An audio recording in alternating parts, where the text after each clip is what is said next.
This happened one summer evening of 1984 when I was a teenager. 3 friends and I were walking around the suburban neighborhood where we lived. There wasn't a lot to do, so it was common for kids to stroll around at night, just talking, laughing, and getting into mischief.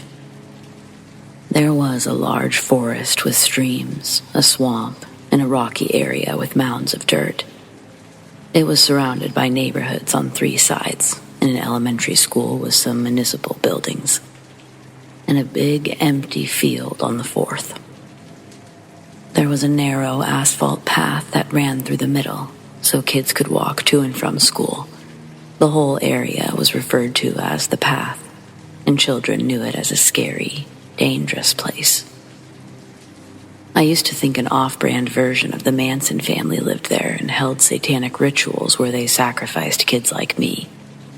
In reality, the scariest thing was the older kids smoking pot, drinking Michelob, or making out. On this particular evening, I was with Frank, Keith, and Brian. We decided to walk down a dead-end street, cut through some yards to reach the path. It was dusk as we stepped over the old stone wall and into the dense underbrush. We didn't have a flashlight. We had to spark the flint wheel on an empty lighter just to see where we were going. It provided a quick, dim flash, just bright enough to get our bearings. In single file, we worked our way through the underbrush to a narrow brook. There was a fallen log across the stream, so it was easy to cross. On the other side, roughly 100 yards away, was a narrow dirt path that ran perpendicular to and intersected the path. I was third in line, with Frank and Keith in front. As I emerged from the brush, Brian was still making his way across, and Keith yelled that someone was standing there. His voice was shrill and frightened. He and Keith were to my left and facing my direction. I turned to the right, and there was a man standing not 6 feet away. It wasn't a tree. It was a dark, silent, man-shaped blotch that appeared solid, but it was darker than darkness. I could make out a round hat pulled low across his forehead. The figure was silent, unmoving. I stared at it, terrified, and the figure shifted slightly, but it didn't seem like movement. It was more of a subtle change in its actual shape. There was just no perceptible motion. We ran away in a panic, but we were also laughing hysterically. We stopped to catch our breath when we reached the path, and Brian arrived a few seconds behind us. He hadn't seen anything and didn't understand why we ran off. We stood there, panting beneath a streetlight, comparing what we saw. We all agreed on the same thing: a slim, silent man in a hat. Keith also saw the same shift in shape, the one that I saw, and his words gave me goosebumps. The dirt path that we came from was all but obscured by overgrown weeds, so it wasn't a route that people would usually use at night.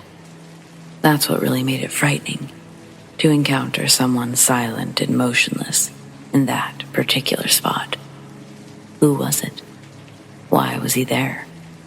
Why didn't he speak? Why were they wearing a hat over their eyes in the dark? All of these questions came to mind when I saw him, but they translated into one giant what the fuck.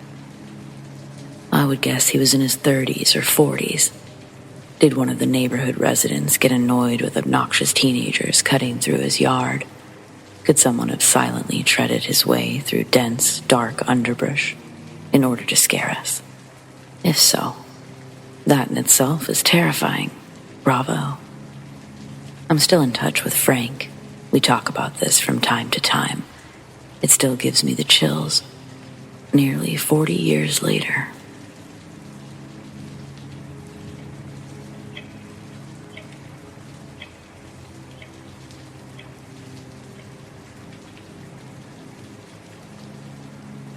I retired from the school district back in 2008, God bless those teachers out there continuing the good fight. In this field of work, you get to see the best and the worst of humanism. The most common childhood trauma doesn't come from ghosts, but in my 30-plus years of working in elementary schools, you're bound to encounter at least one anomaly. Mid-90s, I had a student whose younger brother died over the summer. It was tragic for the whole school. We held a vigil for him right before that year started.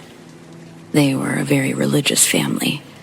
Prior to that, I'd only known the family in passing and from school events. Their children were well-behaved, never dirty. Both parents were members of the school's PTA. I'm not saying every parent on the PTA board is a good parent. I'm simply saying this as a preface to emphasize that this family, on all accounts, seemed normal. Needless to say, after that summer, it all changed. First day of school, the student, Jason, comes into class somber and pale. Around his neck was a silver chain with a small plastic piccolo attached to it, no bigger than a couple of inches. During our morning math, I had my back facing the class. I was writing equations on the blackboard. I hear a high-pitched whistle. I quickly spin around, turn, and I catch Jason with his hand clasped around his necklace. I ask him to refrain from playing with it during class.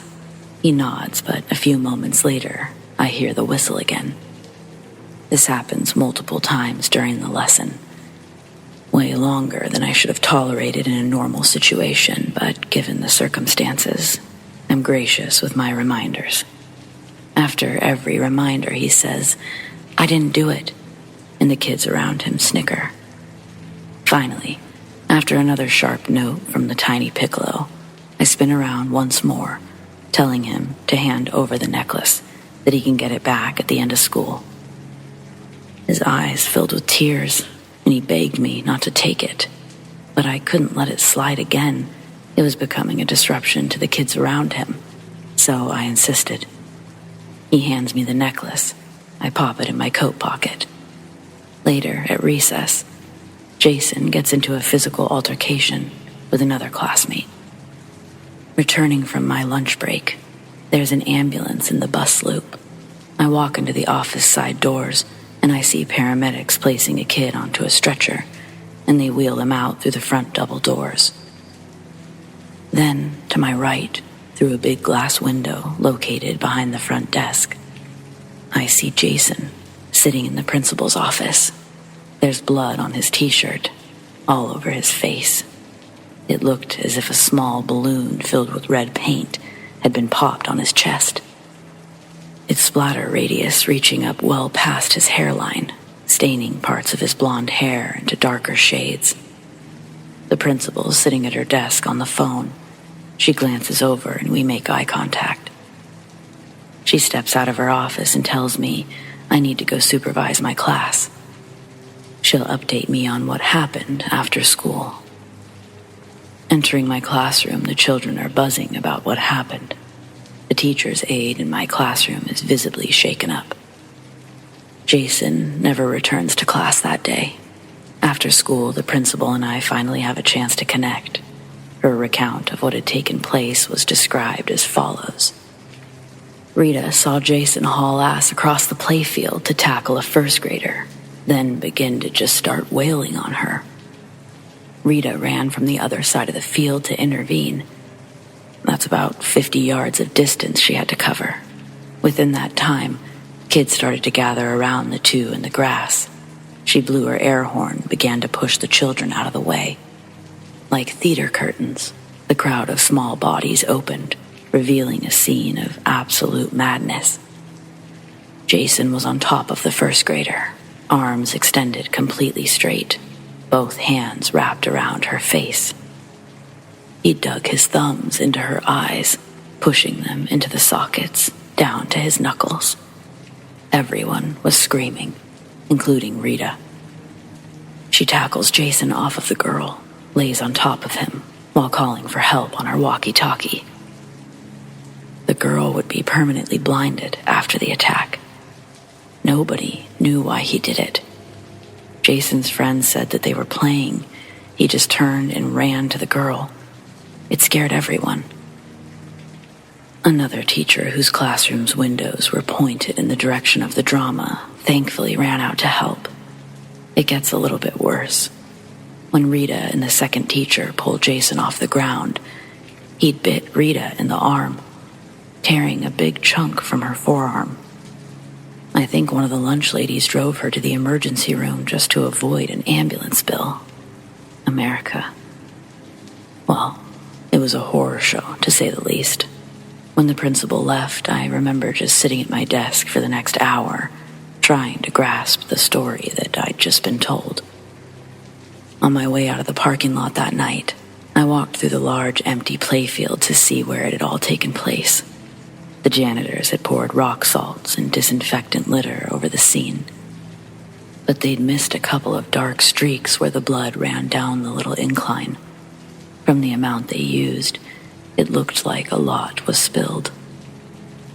Getting home that night, I burst through the door, tossing my coat on the couch, running to my husband Callan's home office to tell him everything. Finally able to expel my thoughts unprofessionally. His expression looked how I'm sure mine did when I was told the gruesome details. Any spouse of an educator knows we provide some of the craziest stories imaginable at the dinner table. Later that night, I'm sitting in bed reading a book. Callan's brushing his teeth in the bathroom that's also in our bedroom. The sink's not on, and the TV is off, but my ears instantly pick up a soft, high-pitched whistle. Not a constant hum from a faucet or electricity. It would start up for a couple of seconds and then stop. Then whistle a couple of times and stop again. When Callan stopped brushing his teeth, I asked if he could hear it. So he listened. And after a moment, he heard it too. It was loud enough to make me get up to investigate. I open our bedroom door, walk to where I think the sound is coming from, which is the living room.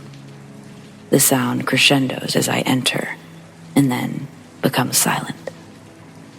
Almost instinctually, I start checking around for my husband's pager, even though I know he has it next to him at all times. Then I hear one more little whistle, and I pinpoint where it's coming from, and my stomach fills with rocks. I walk over to the arm of the couch, pick up my coat, pull out a small silver piccolo necklace. It couldn't be, right?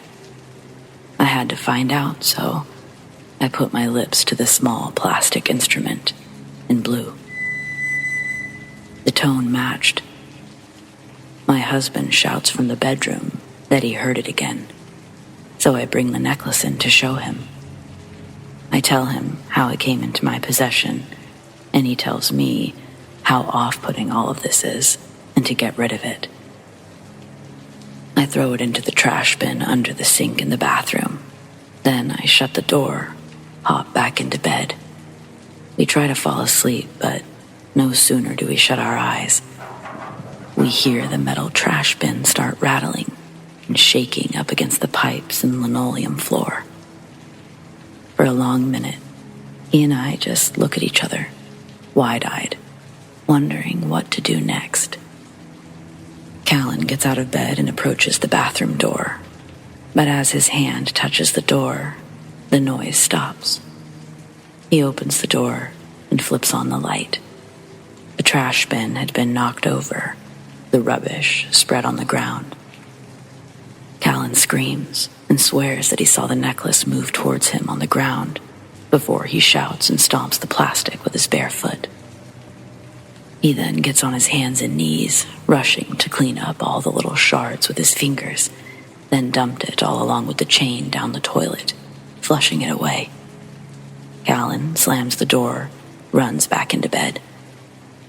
Thankfully, it was a Friday night because sleep definitely wasn't in the cards for us after that. Jason never returned to the school, and the parents never showed up to any of the meetings to discuss things. I'm sure they assumed he was going to be expelled, which he was, but the legal paperwork had never been filled out or returned, even after we mailed it to the address on file. As the year continued, I was also surprised no other school district had called looking for information on him. Recently, I looked for them on Facebook with no success. They had a pretty original last name, and I can't find anyone. I found a picture online of what the necklace looked like to get a better reference. This one looks almost exactly like it.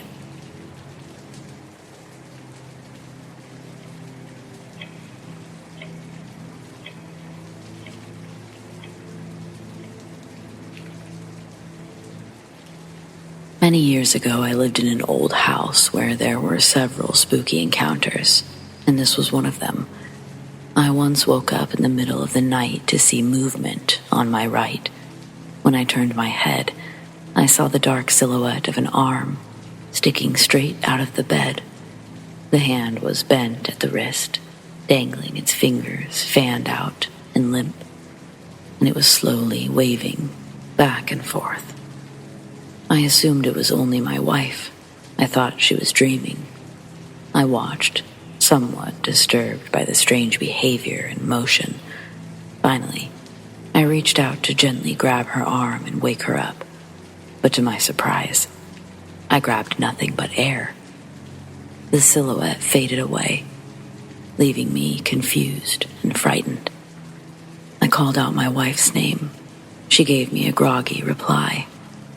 I felt around the top of the covers and found both of her arms were completely underneath. It took quite a while to fall back asleep. On another occasion, my wife woke up to see what she thought to be my silhouette sitting next to her. She asked what I was doing, which woke me up. But I was too groggy to respond at first. When she finally heard my voice coming from the pillow instead of the figure next to her, she was similarly frightened. Quite a few things happened in that house.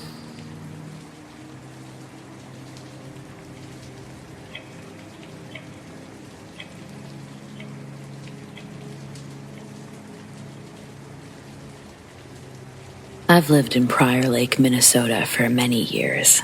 I moved away from my old town after multiple break-in concerns. I was living in a neighborhood, and one night, I stayed up late playing Xbox with friends. One of my friends, Owen, saw someone standing outside, but I brushed it off because he was an overly paranoid guy. After a quick War Thunder battle, Owen pointed out the strange man again, and this time, I looked up to see someone with a wide smile, wearing a black hoodie and holding a knife. We panicked, shut off the Xbox, and ran to my room with the rest of our friends. What happened next made my heart sink into my stomach. We heard the front door open, and maniacal laughter echoed through the house. Xander was the brave one in our group. He volunteered to go downstairs and confront the intruder, while I watched from the loft. He charged the man, knocked him out cold, dragged him out of the house. That's when we locked the doors and called the police. When the police arrived, we were surprised to see the intruder was still there. We assumed he'd be long gone. He was then arrested, placed in the back of a squad car. Overall, things could have been much worse. I'm very grateful to Xander and the police, but most of all, I just hope I never see the guy again.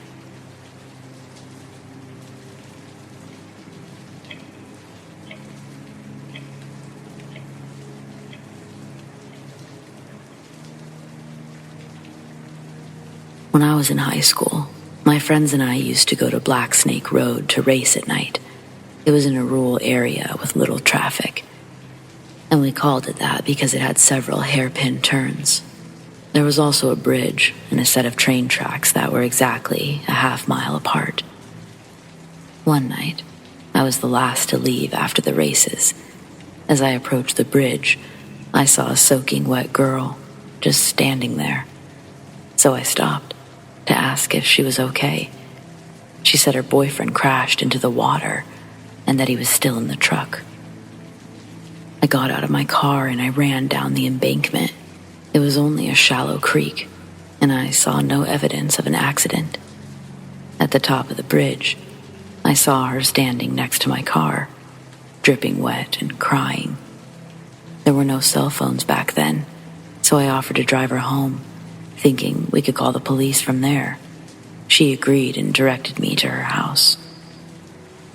On the ride, she said her name was Sally, and she lived directly across the street from a small church. It was only a few minutes away from the bridge. As we pulled into the driveway, she asked me to go to the door and get her mother. I knocked at the dark house's door and felt a little uneasy. It was after midnight, and I knew that I must be waking every person in the house. After a few moments, an older woman answered the door, and I assumed she was Sally's grandmother. I told her everything that had happened, ending with Sally's request for her mother, and that's when things got even stranger. The lady said that Sally died over 30 years ago. She drowned when her boyfriend missed the bridge and flipped his truck, trapping her inside. Surprised, and not thinking clearly, I insisted that she come to my car. She put on her slippers and housecoat and went to the rolled-down passenger window. I hadn't rolled it down. My old Chevy Malibu had crank windows. They were a pain to use, and I couldn't reach the handle from the driver's seat. There was a puddle in the passenger seat, but no Sally. The lady asked me to walk across the road with her to the church's cemetery. She showed me Sally's grave. The incident started my 40-year pursuit of the paranormal. Since then, I've conducted investigations all over the world while serving in the military and still afterwards. Ghosts are real.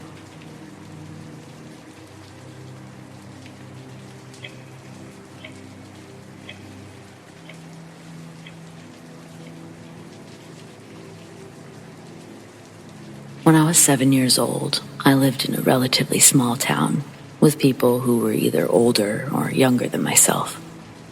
There was also a very mean woman named Halia who constantly yelled at children. One November night, I suddenly woke up to the sound of my front door opening. My heart began to race. I knew I had locked the door before bed. Back then, I didn't know it was possible to pick a lock. Next, I heard two people talking. I couldn't tell what was being said, so I walked out of the bedroom and looked down the stairs. I could hear the conversation more clearly. They were saying things like how pathetic the town was, how stupid my family was for not hearing them break in. Then, in my 7-year-old stupidity, I gasped, and the intruders heard me. One of them looked up the stairwell and pointed his revolver at me. He asked what was wrong, if I was scared, and he laughed. I ran back to my room in a panic, and I locked the door. The men eventually fled, and thankfully, no one was harmed. When I awoke the next morning, the Sonic plushie I left on the couch was gone. To this day, that event still terrifies me, and if I hadn't hidden my room for the remainder of the night, my life would have probably been cut short. This was the only time I've ever experienced a break-in.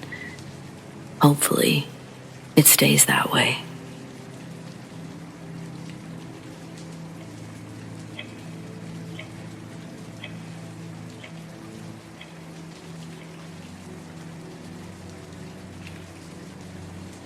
This happened 10 years ago, when I was 18, still living with my parents and siblings, but I remember it vividly. We lived in a small Canadian town near the Rocky Mountains, and my friend was also living with us at the time. Back then, my family was part of a cult. We didn't know that that's what it was yet, but it's relevant to the story. It was 11:30 on a clear summer night. My friend and I were told that we had to go live with the leaders of the cult. The leader's house was across the back alleyway, and a few houses down from my parents'. We didn't want to live with them, so we spent as much time as possible at my parents' house and only returned to the cult late at night. On this particular night, we left my parents' house and my mom locked the door, turned off the lights, and went to bed. There's no fence around our backyard, so we walked straight to the alleyway and immediately heard the garbage cans behind us being knocked around. Like a clumsy person bumped into them. I assumed we startled a bear while it was digging through someone's trash. We're used to having lots of wildlife in the area. I panicked while I tried to decide if we should go back to bang on my parents' locked door or if we should run for the always unlocked cult house. My friend started repeating my name and grabbing my arm while looking at the garbage cans. Then she suddenly screamed, and I looked back too. There was no bear digging through the trash, only a huge flying thing. It swooped over our heads and shot up to about 15 feet. Now, we were both screaming, and here's the kicker. It flew straight by the cult house before flying out of sight. When it turned, we had a clear view in the streetlights. I just can't fathom it being anything other than paranormal. It was inky black, with a wingspan of roughly 9 feet long. I've never seen a darker black before, or since. No distinguishable features, no feathers, head, eyes, beak, or legs, nothing. The best description I can think of is a huge stingray, minus the tail, but with much bigger wings. My friend described it as a shadow of a large flying creature, but way more solid. It flew beautifully and smoothly, without making a sound. The way it effortlessly maneuvered its large size between the two houses was impressive, but it was also terrifying. The experience left us shocked and frightened. We stood there for a short time, watching to see if it returned, but it never did. Eventually, we composed ourselves and went to the cult house. There were actually 2 leaders, a man and a woman. We immediately told the woman everything. When we finished, she stared at us with a strange look on her face and simply said, "Where there is great light, there will be great darkness." Then she walked away. My friend and I stayed up for hours, watching out the front window, wondering if we would see it. Thankfully, we never saw it again. I've tried to find the creature on Google, but I've never found anything remotely similar. Does anyone here know what it might be?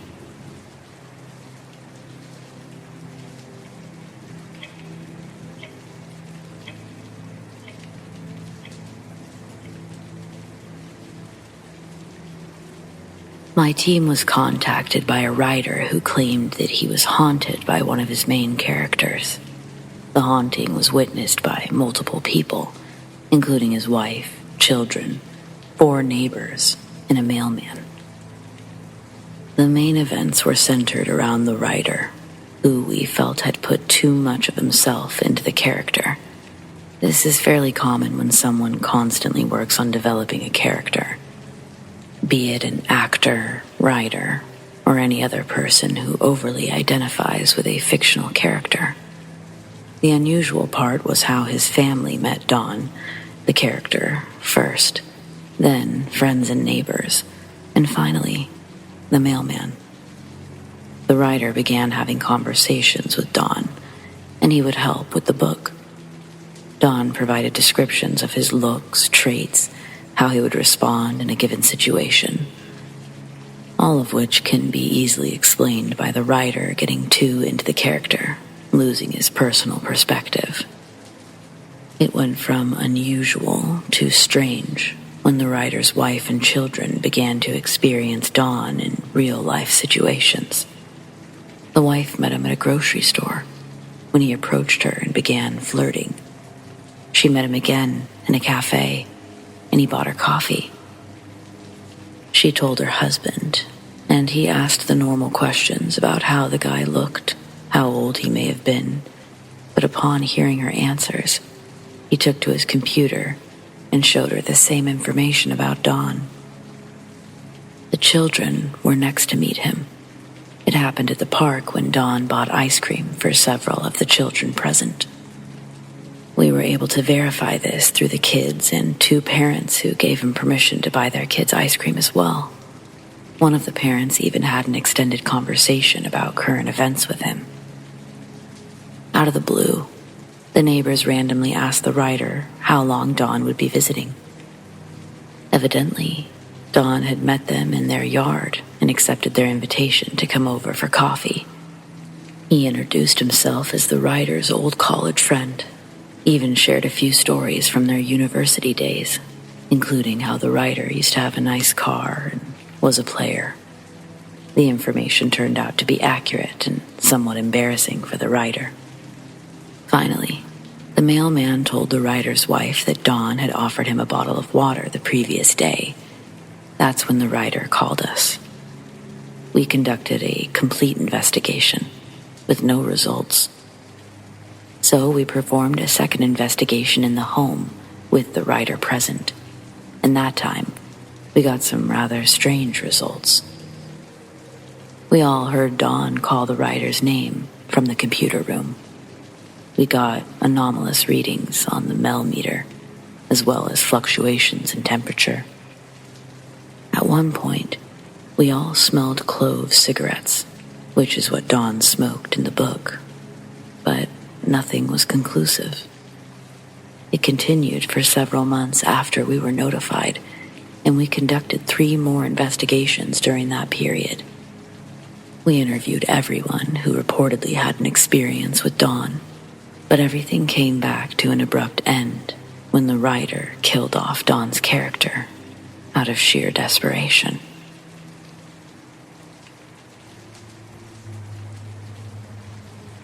In 2013, I moved into a new 3-house complex with my parents. I had a Siberian Husky, the goodest of boys, who spent his nights in the backyard, and my bedroom was above the garage, which was connected to the backyard. On our second night there, my parents were sleeping in their room. I heard my dog barking at 11:30. When he wouldn't stop, I got a little concerned, decided to check things out. He was getting older by then. His behavior wasn't always normal. He was very agitated, and it was a struggle to calm him down, but I eventually got him settled. I then went to wash my hands in the bathroom, and I felt someone touch my right shoulder, and a female voice asked, "Why did you take the dog away?" At first, I thought it was my mom. I told her that he would have kept the neighbors awake if I didn't. But then I realized it couldn't have been her, because she was still in bed. And I immediately ran upstairs to confirm. Both of my parents were in fact asleep. A couple of days later, our neighbor came to introduce themselves. She was clearly distressed. After asking what was going on, she informed us that only 2 days before our arrival, her nanny had committed suicide inside her house. The cherry on top, she was worried that her youngest child would make a comment about still seeing her around the house. I personally believe it was the nanny's restless spirit that spoke to me that day. But it's never happened again.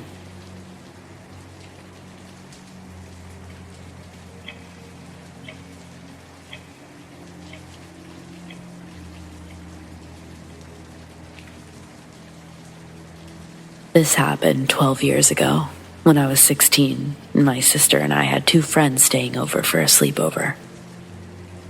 It was the middle of summer. We lived in a tiny town surrounded by lots of farmland. My sister and one friend fell asleep fairly early, but I stayed up chatting with the other for a while. We had our mattress on the floor. right by the 3 big windows in my sister's room upstairs. From the windows, you could see an elementary school across the street, and to the left, a parking lot directly across from us. On the other side of that was a farmer's field. We were up until almost 3 a.m. with those windows wide open, enjoying the warm summer air. Suddenly, my friend stops the conversation, says something like, "Oh, who's that?" I follow her gaze. I see that she's looking towards the farmer's field.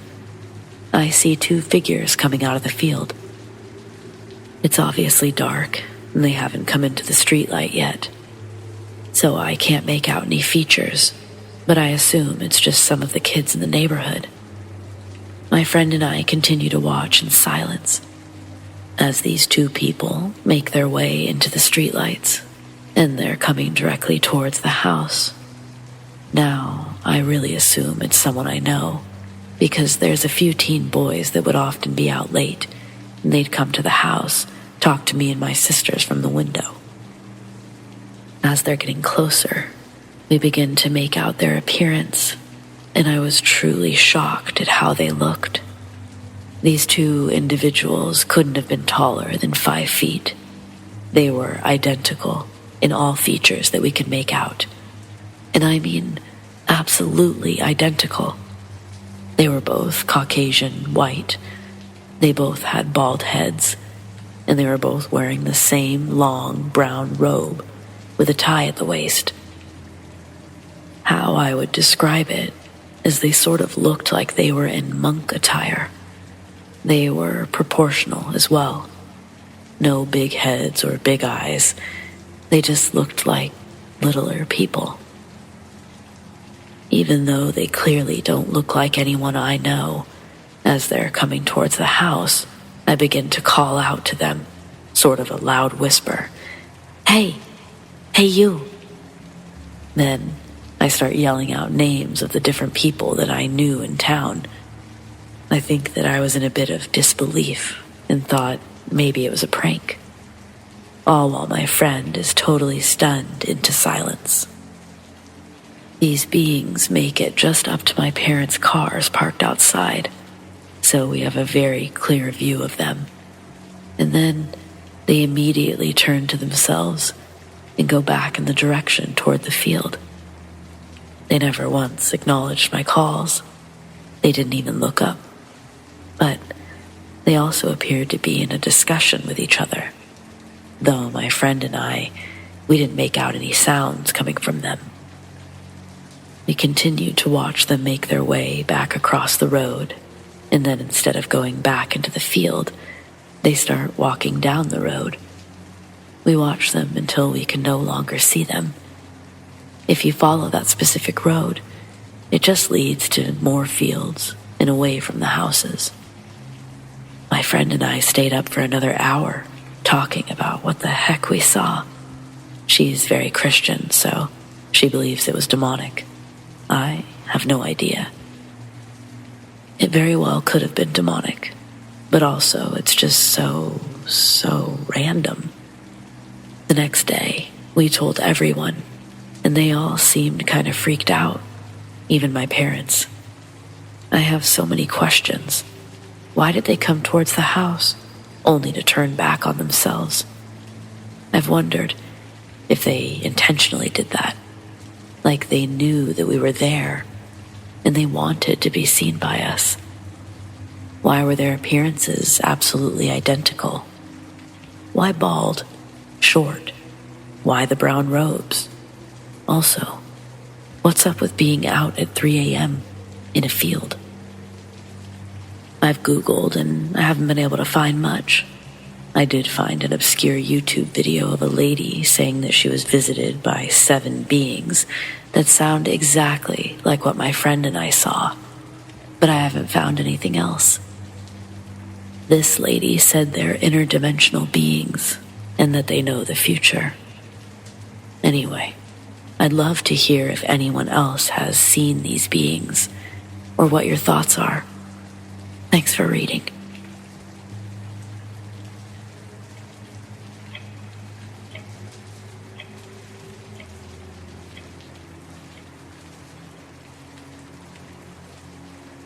I believe in the paranormal to some extent, and it does scare me, but I usually get over it quickly. I've had a couple of experiences in the past, but this one, it's just plain weird. A couple of hours ago, I was in my room, drawing on my new tablet. My little sister came in and said that a cat was meowing loudly in the backyard. We see a lot of strays around, so that wasn't unusual, but most of the cats are fully grown and don't meow. My sister and I went into the kitchen, looked through the sliding glass door, but we didn't see anything. I returned to drawing, and a couple of minutes later, my sister was back. She said the cat was meowing again, so I agreed to take another look, but still, there was nothing. Most of the cats we see are white and easy to spot in the dark, but we also have a light in the backyard, and so do our neighbors. It wouldn't be hard to see a cat if it was there. This time, I sat on one of the kitchen chairs, and I waited with my sister for almost 10 minutes, but nothing happened, so we left. I was drawing in my room, and about 10 minutes ago, I suddenly heard meowing. It sort of sounded like a cat, but it also didn't. It was definitely how a cat meows, but the tone was deep and just altogether strange. My body became tense. I started sweating a little. My room, it's on the opposite side of the house. I shouldn't be able to hear a cat in the backyard. What really got me was how the meowing seemed to come from directly behind me. It only lasted for about 30 seconds, and I didn't have the courage to turn around until it had stopped. Now, I'm laying in bed, hearing strange noises in every direction. Update. My closet doors are crooked. The bottom closes tight while leaving a small crack at the top. The gap was on the right side, but it somehow switched to the left. I certainly didn't move it, and nobody else has entered my room since my sister, who was never near the closet.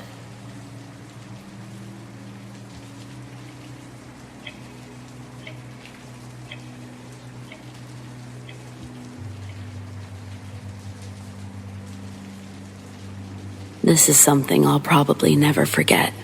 I'm 18 now, but I was 14 at the time, and my friend was 13. We lived in a small, normal village where nothing weird ever happened. My friend was staying the night, so we played games and had a good time. This was during the winter, so it was already pitch black outside by basically noon. From where we sat, there was the door on our right and 2 big windows to our left. Suddenly, the whole room flashed light blue. I barely saw it while looking down at my phone, but it was unmistakable. I looked around, wondering what it could have been, but I didn't see anything. So we continued playing. I didn't know if my friend saw it, but he didn't react, so I didn't ask. About 20 seconds later, the room flashed blue again, and the radiator beneath the windows began vibrating. I could feel it on the couch, too. It wasn't loud, but we clearly heard it. The rest of the house was completely silent. I was a little frightened, but mostly curious, so my friend and I looked out the windows. Everything was normal at first, but then the whole sky flashed a bright blue color, like it was daylight again.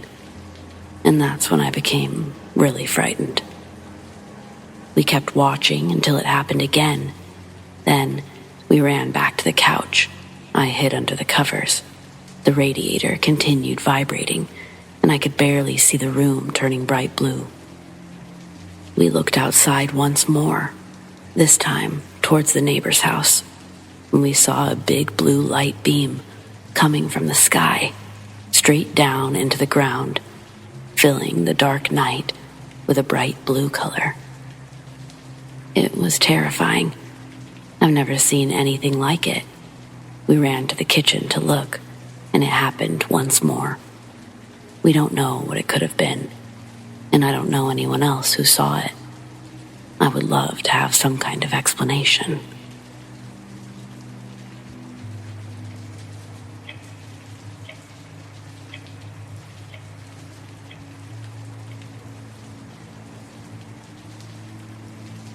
I'm an 18-year-old female. My mother-in-law is 39. One afternoon, we had a terrifying paranormal experience while her fiancé and mine were both at work. After laying my 2-year-old down for a nap, I went to my mother-in-law's room for a chat. She was sitting on the bed, and I was leaning against her closet with one foot on the bed. As the conversation went on, we both suddenly went still and quiet. It sounded like someone was moving inside the closet, and there was a knock on the door. My mother-in-law shot up, told me to keep holding the door shut while she retrieved a hammer and some nails. Then, she nailed the door shut, shoved a chair under the knob. Afterward, I looked under the door, and I saw that items inside the closet had been moved. And then I saw shadows. We called a neighbor to see when she would be home so that I could stay with my daughter. My mother-in-law and I tried to spend the hour's wait in the living room, but 5 minutes later, we heard someone ramming into the closet door, like they were trying to escape. We quickly picked up my daughter and ran next door while my mother-in-law called the police. Less than 10 minutes later, 4 cruisers arrived. 2 cops entered through the back door, while others went through the front. Roughly 15 minutes later, all the cops came out and said that they heard the same noises before they even entered the room. But when they opened the closet, no one was inside. He was positive we had a haunting. Suggested we should get a priest instead. I apologized for wasting their time, but they said it was better to be safe than sorry. They had also thought someone was inside when they heard the noises. At least I know we didn't just imagine it. But what do you think? Could it have been a ghost? What other explanation is there?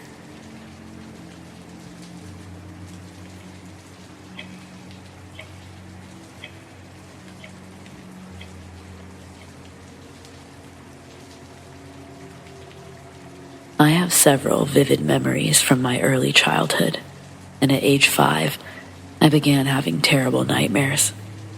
I couldn't wake up from them, and I would think they were real for days. I still have night terrors like this where I wake up deeply disturbed, screaming, covered in new scratches and bruises. When I was 6, my 2 best friends moved away, and that's my last real memory before falling asleep and waking up at age 10.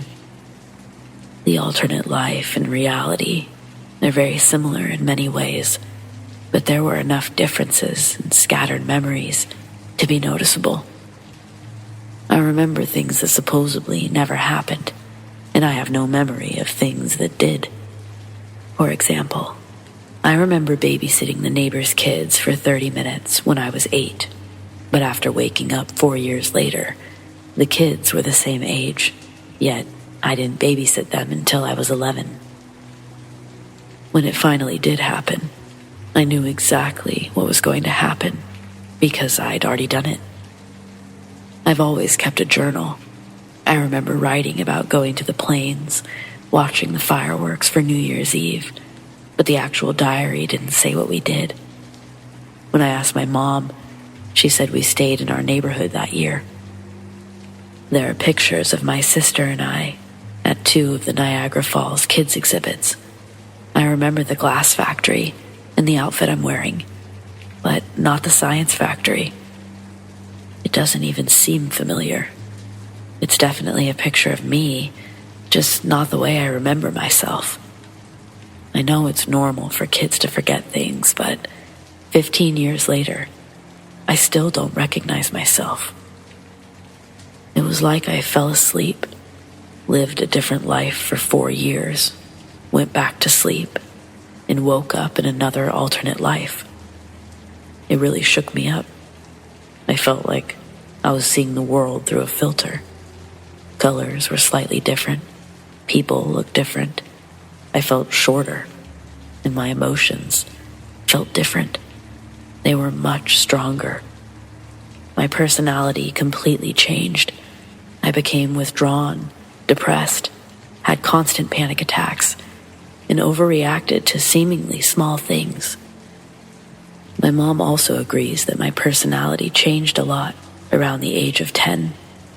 A sense of identity doesn't really develop until around that age, so it's possible that factors into this.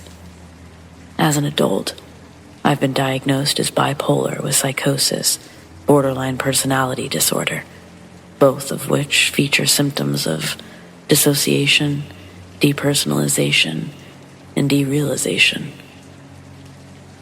I don't have a dissociative disorder, so I'm pretty sure all of this was the beginning of a psychotic break, but that really doesn't make it any less weird.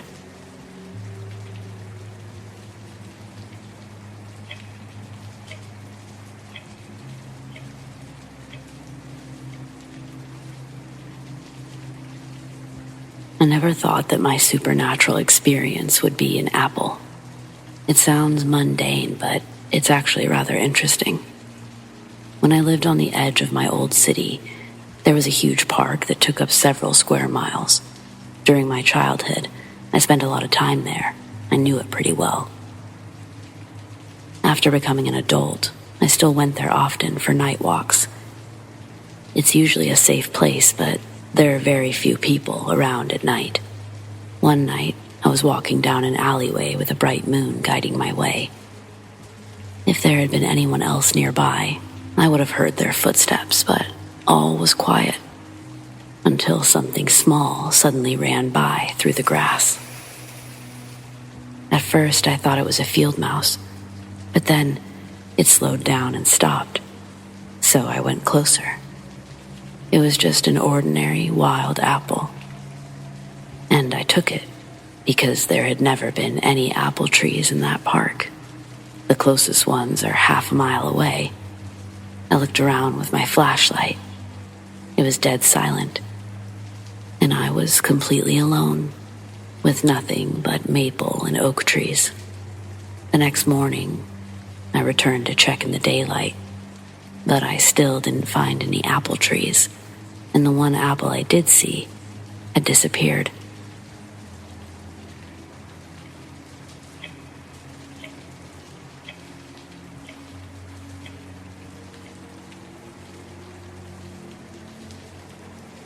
This happened to me while walking through the park near my old house at night. While the park looks like 2 square miles of pure nature, it's surrounded by the city on 3 sides, with a suburban area on the 4th. It's not in the middle of nowhere. Sometimes I go to this park after work. It's a safe place. Squirrels are the biggest animals, so there's usually nothing to worry about. This time, I veered away from the trails and went to the bottom of a wide ravine where there's a shallow stream and some ponds. Most of the shore is lined with bushes and trees, and there's a type of sticky black clay that the local villagers call black mud. It was a clear enough night, and there were no trees above the stream, so I could see without a flashlight. Everything seemed normal, but then I saw movement behind the bushes just 15 yards ahead of me. I walked forward slowly, trying not to make a sound. There was enough space between the bushes to see a small meadow on the other side, along with at first I thought it was a dog, but I can't remember anything about it. The only thing I remember is instinctively rushing backwards to the stream. There, I picked up the biggest branch that I could see and continued running away with frequent glances over my shoulder. But nothing was there. Half a mile later, I stopped on a hill that overlooked the ravine. All was calm and quiet. Confused, I dropped my stick and went home. I have no idea what it could be, but I was in full panic mode for a few minutes, and then I wasn't. It was like flipping a switch.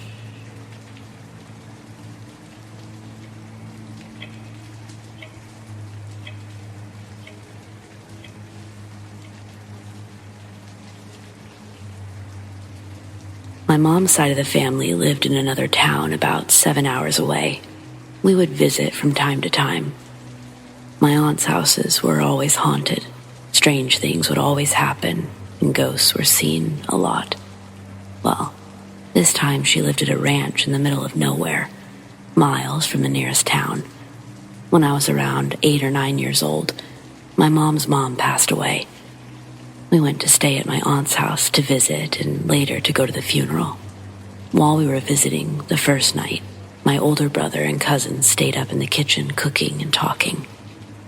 My mom, dad, and I were in the far bedroom down the hall from the kitchen. I was watching TV and my parents were falling asleep. My brother called me into the kitchen, asked if I wanted a corn on the cob. I said no, and he asked my mom if she wanted one. I walked back into the room and asked my mom. She said no. I went back into the hallway, told my brother, no, she didn't want corn. But he just stared at me with huge eyes wide open and said, okay. I didn't think much of it, just that it was weird how he looked at me. The next day, me and my brother drove to town to get something to eat. That's when he told me, when I asked my mom if she wanted corn, he said he saw a woman standing behind me, that she followed me into the room. He thought it was my mom at first, but the woman just vanished. I told him Mom and Dad were laying in bed when that happened. That's why he was looking at me weird, but didn't want to tell me that night because I would be scared. We ended up getting a hotel the next night, and we didn't stay at my aunt's again. My brother was too freaked out. I've had lots of paranormal experiences at my own childhood home as well. I'll post more in the future.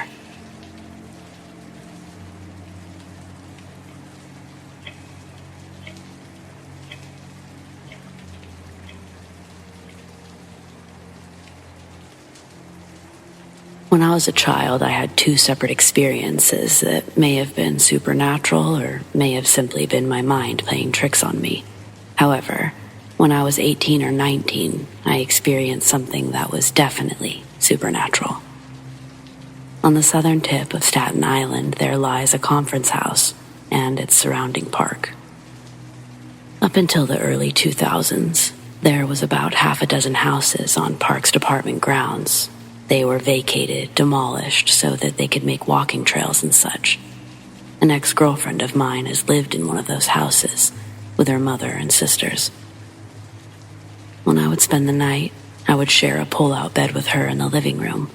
However, there was one night where it was particularly hot, so we went upstairs and slept in her sister's bedroom since it was cooler in there, and they wouldn't be home that night. For whatever reason, I couldn't sleep comfortably that night. I would wake up and just look towards the window across the room. Around the 3rd time I woke up, I saw something standing between the bed and the window, nearer to the window. I was told that this house was haunted, and in the 1.5 years since I'd started hanging out there with my ex and her sisters, I'd never seen anything. So this one night, I see standing near the window a silhouette of a human figure. It was just standing there. Even though the room was dark, there was still enough moonlight illuminating the room. Yet what I saw was pitch black. I'm talking as black can be. I definitely was not able to make out any facial distinctions. It was like devoid of anything human. It was really just a black silhouette, and it was terrifying. After staring at this entity for what seemed like forever, or just 3 seconds, I woke up my then girlfriend. I asked if she was seeing what I was seeing, and she did. I asked quickly what we should do. She said that we should go downstairs, to which all I could say was, okay. Luckily, the door to the hallway was about 2 feet away from the bed on her side. After she got up, I quickly followed. Instead of getting up on my side, which would have placed me between the foot of the bed and the entity, I rolled across the bed and hurried my way out, never looking back. That was the one and only time I ever experienced anything in that house, but that moment has stayed with me for nearly 20 years. Even though those houses were demolished in the early 2000s, I don't dare walk down that block at night.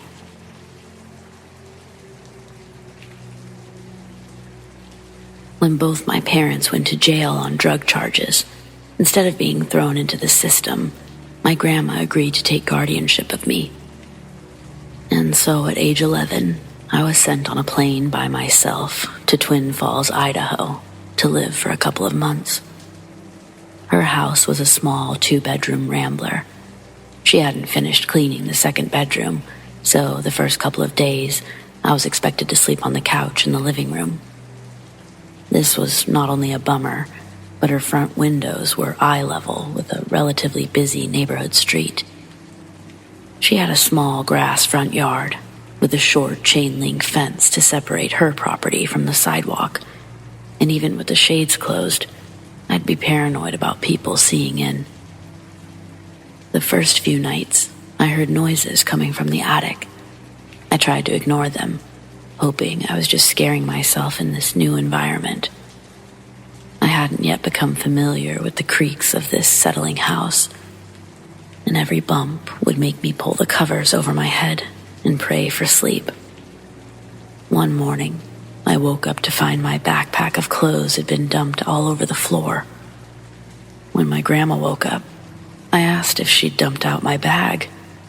Walking over to look at the small pile of clothes on the ground, she jokingly suggested my Grandpa Franklin played a trick on me. But Grandpa Franklin had died near the end of last year. He was my grandma's brother. They were best of friends up until he passed. They'd purchased the house together when they retired. Grandma shakes her finger at the ceiling, saying, "You leave her alone, Frankie." Then walks into the kitchen to make breakfast. That morning, I flat out ask her if she thinks Grandpa Franklin is haunting the house, or if she was just pulling my leg. She tells me that she thinks he visits often. Sometimes he plays little tricks on her, letting her know that he's still with her. This weird solace made my grandmother feel comfort, but it made me feel even more uncomfortable. I told her about the noises in the attic. She said she hears them too. Grandpa Franklin had a little art studio up there. Now, every week, Grandma climbs up the attic stairs, all to pick up the easels and paintings that were knocked over during the night. He hides her jewelry. Some items she's still not been able to find. Grandpa Franklin had a sense of humor that he'd taken to the afterlife, but I was assured he meant no harm.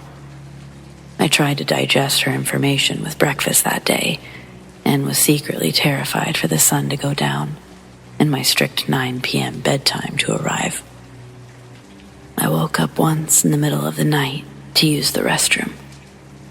I used to try not to drink anything after 7, so I didn't have to do this frantic dash in the dark. But Grandma had taken me to a movie earlier, and I'd filled myself up on popcorn and soda. I had to go.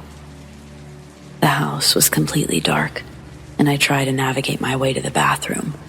When I get in the doorway and flip on the light, it illuminates the stretch of hall, and in the opposite direction, I see the wooden stairs of the attic. They've been unfolded and opened to the floor. I lock the bathroom door behind me and hopelessly think of a plan to help me get back to my couch bed, hidden under layers of blankets. When I'm done, I slowly open the door again, the light once more reflecting off the retracted stairs. When I turn the light off, my stomach reaches up to my throat, and I close my eyes while running back to the living room. Landing back onto the couch, I dig under the covers, hyperventilating I hesitate, pulling the covers over my head. My eyes are readjusting to the dark after the bathroom, and in the corner of the living room, the shape of a person begins to define itself, along with the counter and entertainment center they're standing next to, completely still. From what I can make out, it looks like they're facing my direction. This makes me dart my head under the covers, fully enclosing myself in my safety shell for the remaining hours of that night. The attic was closed again when I woke up in the morning. Again, I tell my grandma what happened. She empathizes by saying Grandpa Franklin's keeping an eye on his granddaughter, and he checks on her a lot too. But seeing that figure really shakes me up. Grandpa Franklin was a tall, portly man. What I saw didn't resemble his frame. Its build was smaller, much thinner than I remember my grandpa being. I start sleeping with an open pocket knife under my pillow. It was 3 inches and all I had to protect myself against an entity I'd convinced myself wasn't part of the family. It would be the early hours of Easter morning that I'd meet it again. Awoken by the sound of deep, labored breathing, sitting just outside my blanket wall. Exhales too heavy and too deep to be my grandma's. I slowly grabbed the pocket knife and prepared to swing. It sounds like they're directly above me. I count. 3, 2, 1. Then, while laying on my side, I pull the blanket down with one hand, and with the other, I quickly jab the pocket knife out into the dark. To my complete horror, I make contact with something solid. The impact makes a sickening thud, and I feel the blade forcefully pierce through a dense mass. Before I have a chance to scream, the figure lets out a loud holler, falling backwards through the coffee table near the couch. The crash alerts my grandma, and she's up in the living room with the lights on in a matter of seconds.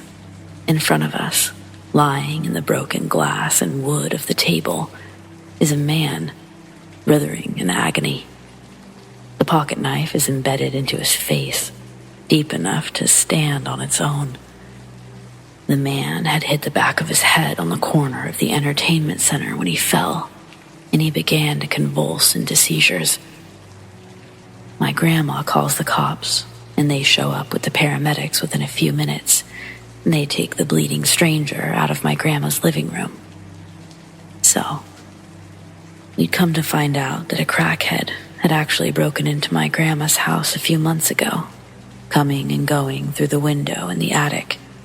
Turns out, Grandpa Franklin's paranormal trick of hiding jewelry was actually a crackhead, stealing and pawning my grandma's stuff at every pawn shop in Twin Falls. She was heartbroken. I don't know what was worse, the feeling of violation, or finding out all these little signs of hope that she'd been collecting were false.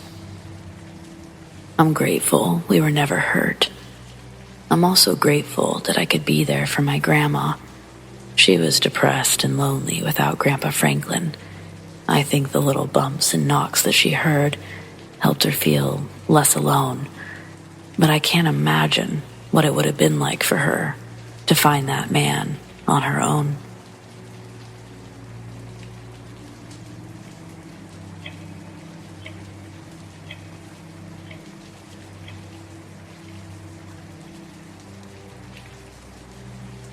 In 2015, I had a baby, and I think something bad followed us home from the hospital. Either that or something was attached to my ex, because he also moved in around that time. He was a dark person who found demons interesting, and he was going through an addiction, so I wouldn't be surprised if he brought it. Soon after giving birth, I noticed a presence in the bedroom while we were staying at my parents' house. My boyfriend also heard a woman singing in there and thought that it was my grandma's ghost. It was her old room. Then I started having nightmares about a tall, bony woman with long, stringy hair. I strongly felt her presence in that room, and I'd see her the moment I closed my eyes. Before the baby, the room felt totally normal, but I became so frightened of it that I began avoiding it entirely until bedtime. Every time I opened the door, I expected to see her. I felt crazy, so I didn't tell anyone. But then, my ex woke up with scratches all over his chest and back after a nightmare about a demonic woman. He described the exact same figure I was dreaming about. The only choice was to continue avoiding the room during the day and dealing with the creepy feelings at night. But after the relationship ended, the nightmares subsided.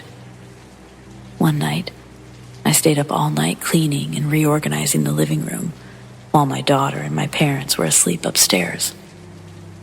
At 3 a.m., I heard a woman singing in the bedroom. Merrily, merrily, merrily, merrily, life is but a dream. I thought it was Mom, but she was asleep, and my daughter had no toys that sang that. We moved out a few years later, and there were no more encounters. I mostly forgot about the scary woman until last year. I had a dream about her. My husband was away on business, so my daughter slept with me. In the dream, I was laying with her exactly the same way, except we were in the bedroom from my parents' house. I was facing the closet, and the lady was standing there, just looking at us. Then I fell asleep in the dream, only to wake up in another, where I became semi-lucid. I knew I was dreaming, but something felt off, and I was uncomfortable. I shouted, "I want to wake up." But I only woke up in that room again, and the woman was still standing there, staring at my daughter. And that's when I actually woke up to my daughter crying and shaking me, asking, "Is she real?" My stomach dropped. I asked, "Is who real?" To which she eventually replied, "The lady in the bedroom at Mimi's house." Now, I'm wide awake and terrified. I asked what the lady looked like. She described the same one, except she said the woman had wheels instead of legs. I asked if she'd ever seen that lady at Mimi's house before, but she didn't know, because she wasn't sure if those instances were dreams or reality. My daughter scares easily, so I said I didn't think the woman was real. I feel like it would be best for her to forget. Thankfully, we haven't had any more dreams since.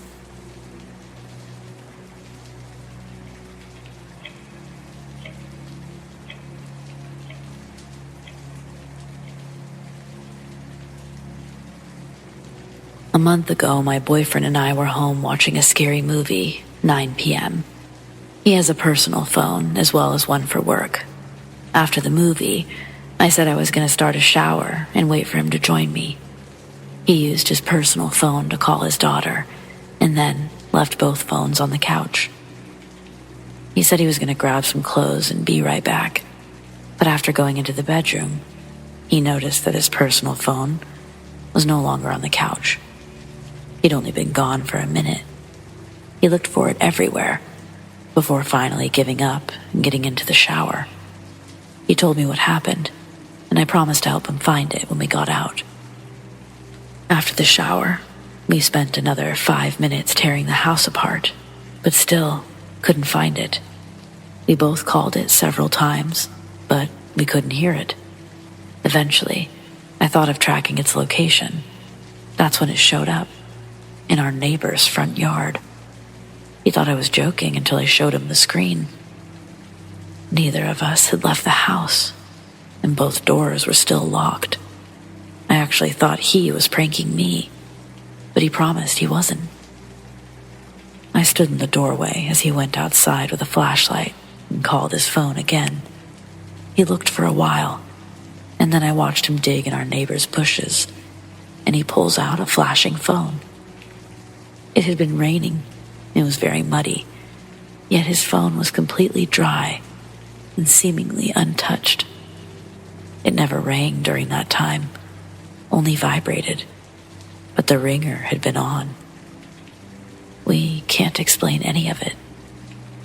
An update. Strange things have been happening ever since this incident. Stuff has been knocked over in the middle of the night. I hear footsteps when I'm alone, and I see things out of the corner of my eyes. We have light fixtures that you click on and off with a flat button, not switches. My boyfriend and I were sitting on the couch when all of a sudden the dining room lights began turning on and off. They weren't just flickering. We could hear the buttons being clicked rapidly, as if someone were physically pressing them. My boyfriend said that he's never experienced anything like this before I moved in.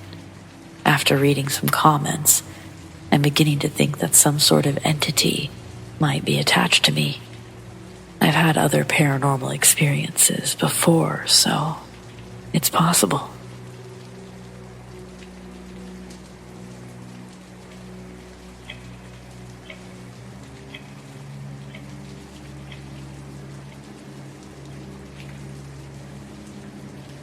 I grew up in a haunted town. When I was younger, I went to an event and I saw a neon blue orb, but it was shaped more like the dog from A Nightmare Before Christmas. I was the only one who noticed it, but it didn't feel strange or out of place. Our house was in a cul-de-sac next to a forest, and when standing at the edge of the woods, you could always hear a creaking noise. It sounded like a screen door opening and closing. Then, as I got older, it sounded more like a swinging noose. I never worked up the courage to look for the source, but it still gives me the creeps when I think about it. Several years later, when I was 17, I was on my way to get my sister from work. She got off at midnight, and there was a cemetery on the road leading to her job. On the sidewalk, there was a barefoot woman with long brown hair, wearing a white gown. It gave me chills, the way she stared at me, so I hurried away. Several months later, at midnight on New Year's Eve, my friends described seeing the exact same woman.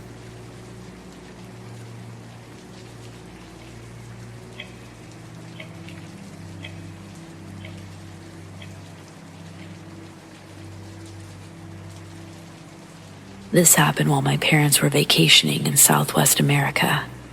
They got some food and started talking to a local who said that there was a box canyon on the way to their next stop.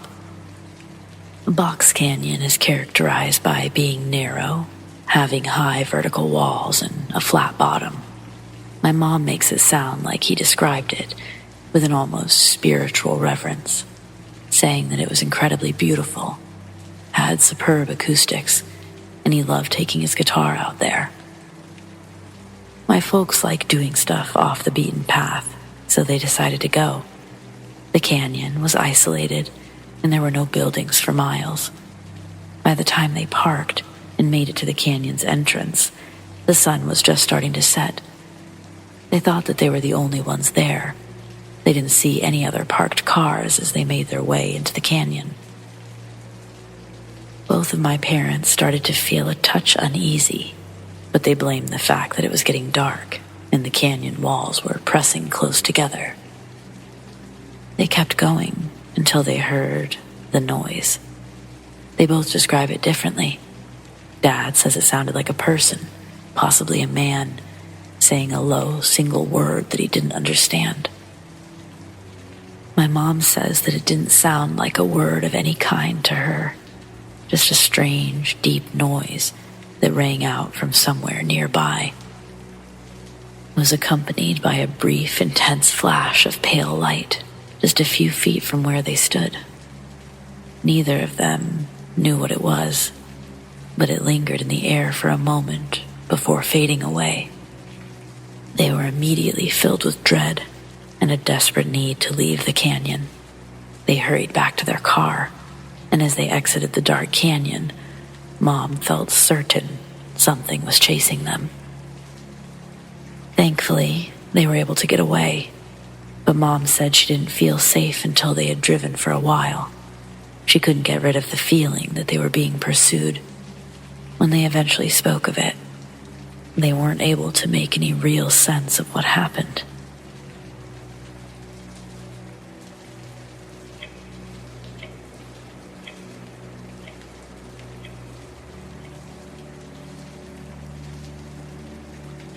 A few months ago, my father-in-law had a heart attack and hit his head. He's now brain dead in a medical facility, but his country doesn't allow the withdrawal of life support. Instead, he's being kept alive on a ventilator until his natural death, if you can call it that.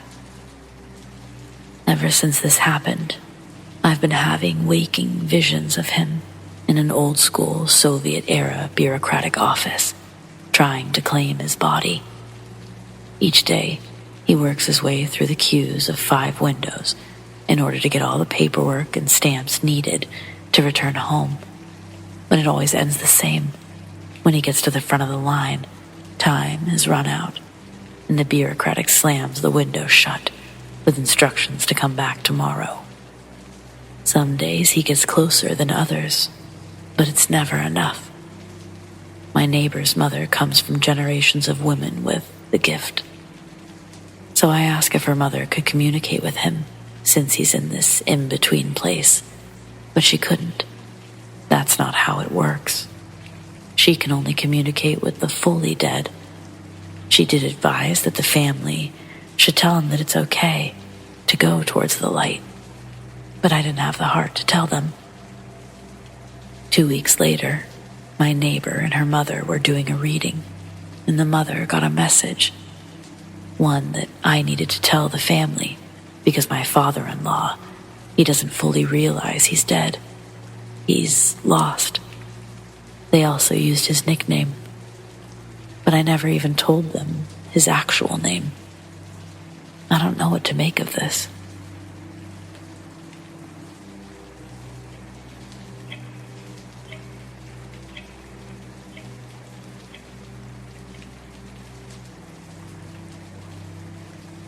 I'm a 27-year-old male.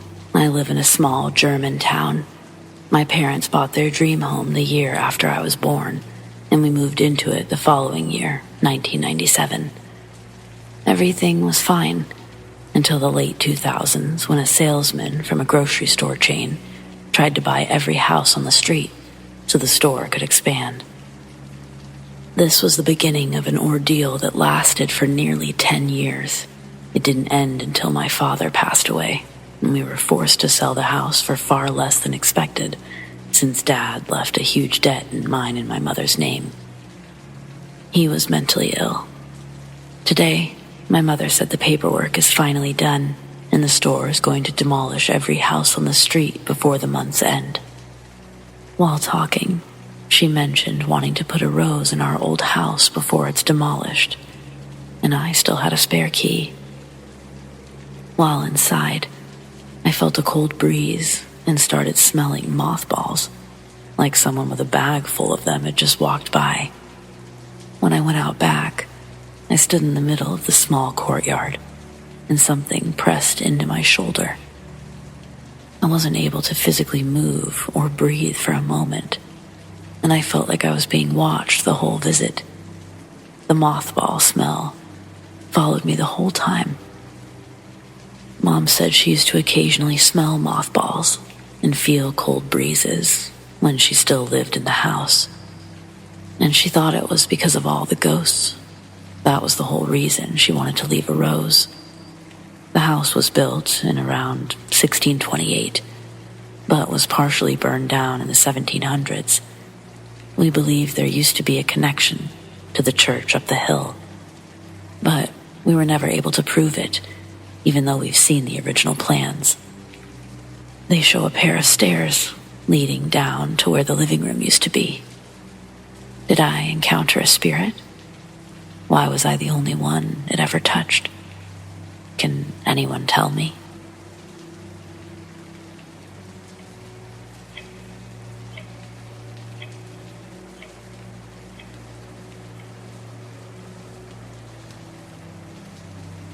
had the same nightmare every night for over 10 years.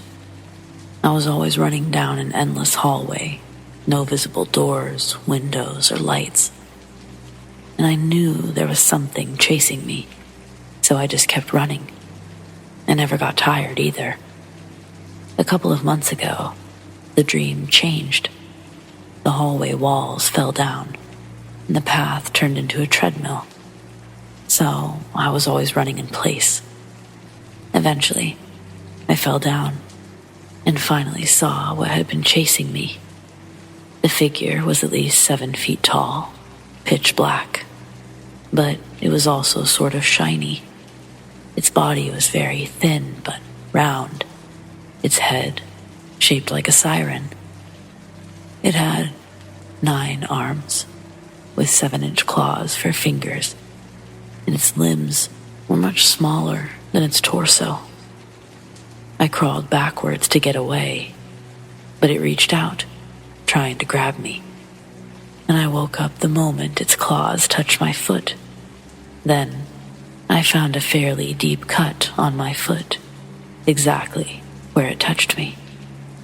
I definitely didn't have a cut there when I went to sleep. I work night shifts at a hotel, and I ended up talking to a nice couple who wanted to explore the property. They hadn't wanted to return to their room yet, and we happened to be discussing the paranormal. It was 2:30 a.m., and I looked behind them to see the exact thing from my nightmare walking onto the hotel property.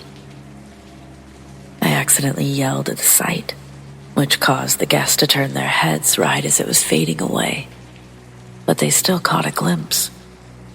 None of us could explain it, so we let the conversation end there. They returned to their room, and I furiously checked the cameras to see if they caught what we saw, but nothing showed up.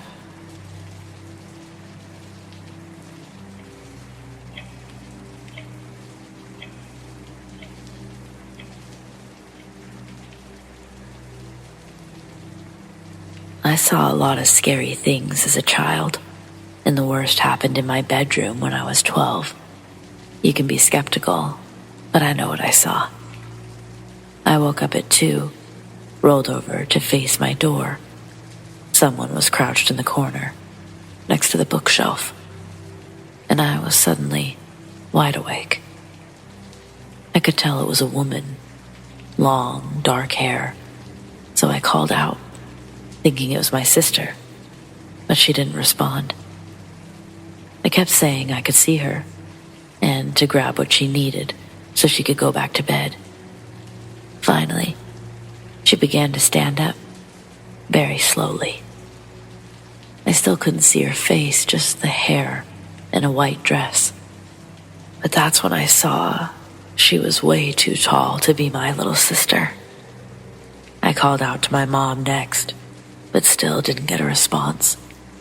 I began shaking, crying, screaming at the top of my lungs. I backed into the corner, and she slowly shuffled out of my room, sideways, without even taking her eyes off of me. I told my dad someone might be in the house. My whole family woke up in a panic. We did a thorough search and found nothing. But I still didn't sleep the rest of the night. I don't think anyone believes me, but I'll never forget this experience. It was truly horrifying.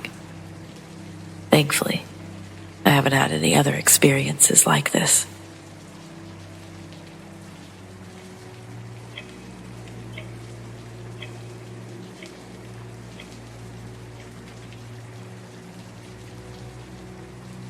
My whole life I've felt uneasy, like I'm constantly being watched by something.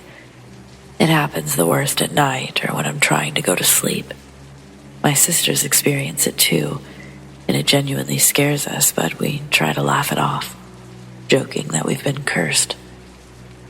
It's significantly worsened since I moved into my boyfriend's house.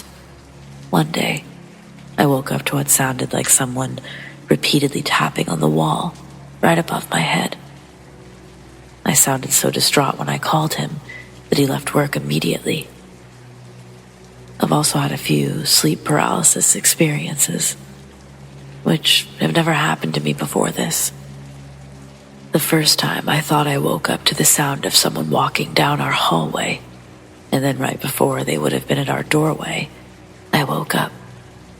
But I was in the exact position I'd been in my dream. Then, today, I thought I woke up to my boyfriend standing in the doorway with our dogs, but I quickly realized I wasn't fully awake. I tried to go back to sleep. That's when I heard my boyfriend say, "Hi, babe." But when I opened my eyes, a man with glowing, yellow eyes was crouched down next to the bed, staring at me. I tried to say no a few times. Once again, I woke up in the same position as I had in my dream. I should also mention that my mental health was at an extreme low today, and I know that can make you more susceptible.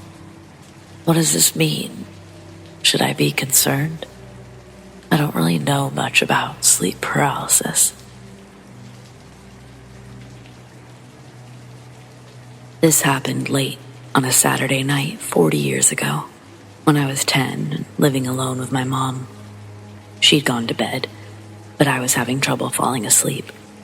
My room was dark, but you could still make out shapes. The sliding closet door was normally closed, but it was open that night. I was laying in bed facing the closet door when I saw it. At first, I thought it was my hoodie, but then it floated out of the closet, straight towards me. It was hard to breathe, but I hid beneath the blankets, hoping whatever it was would go away. I waited for what seemed like a long time before finally getting the courage to poke my head out, which was a terrible idea. That thing was still coming closer. It looked like a black cloaked figure. It wasn't very tall, and I couldn't see any hands or feet. It didn't have a face either. It came even closer, so I closed my eyes to pray it away. I was so scared I didn't know what else to do. When I opened my eyes again, it was right by my bed, and I stopped breathing. The figure bent down, getting closer to my face. But then, it retreated toward the closet and vanished. But I continued screaming bloody murder until my mom came to check on me. I frantically explained what happened. She didn't believe me. To be fair, who would? Obviously, I didn't sleep anymore that night. The next day, I hung out with my friends and completely forgot about the figure until I was ready for bed again that night. The moment I was back in my dark room, all the fear returned. I watched some TV to try to push it out of my mind, but while laying there, I noticed the closet door was open again. I tried to blow it off. That's when the visitor returned. It floated over me just like the night before. This time, I pulled out a very noisy toy machine gun and opened fire. The entity paused in the middle of the room, and still, looking directly at me, I presume, it proceeded to back up and fade away. I still don't know what it was, but I never saw it again. And that's good enough for me.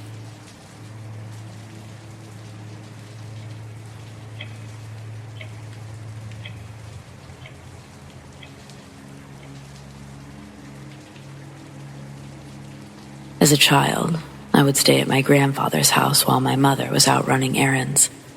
I usually wasn't afraid of his house unless it was late at night, but when I was 4, something happened during the day. My aunt was living there at the time, but she had left early one morning before my grandfather or I woke up. Later, my grandfather left to run some errands thinking that she was still upstairs. When I finally woke up, I called out to him. And after a few minutes, I began to panic and ran upstairs to find my aunt. That's when I saw a tall, pitch-black figure standing directly in front of her closed door. It was like a three-dimensional humanoid shadow. It had no features and stood completely motionless. I began creeping towards it, but when I got close, I chickened out and ran back downstairs, panicking with tears in my eyes. I guess human nature kicked in and told me not to get within arm's length of something I didn't understand. My mother realized I was alone after speaking to both my aunt and grandfather, so she sped over to pick me up. I was more afraid of being in trouble for wetting the bed than I was of the shadow man upstairs. Once we were in the car, Mom asked if I went upstairs to look for my aunt. I said yes, and that a man had been standing at her door. Imagine randomly hearing that from your kid. I'm an adult now, and my mother says that when she was younger, she woke up to see two men talking in that hallway, but couldn't make out what they were saying. She screamed to wake up her dad, but when she turned back towards the hall, they were gone. My grandfather's house is pretty old. I think there's at least one spirit haunting his house. I haven't experienced anything else other than seeing a shadow that looked like my dog running towards my bed. But I'll never forget that tall, featureless figure.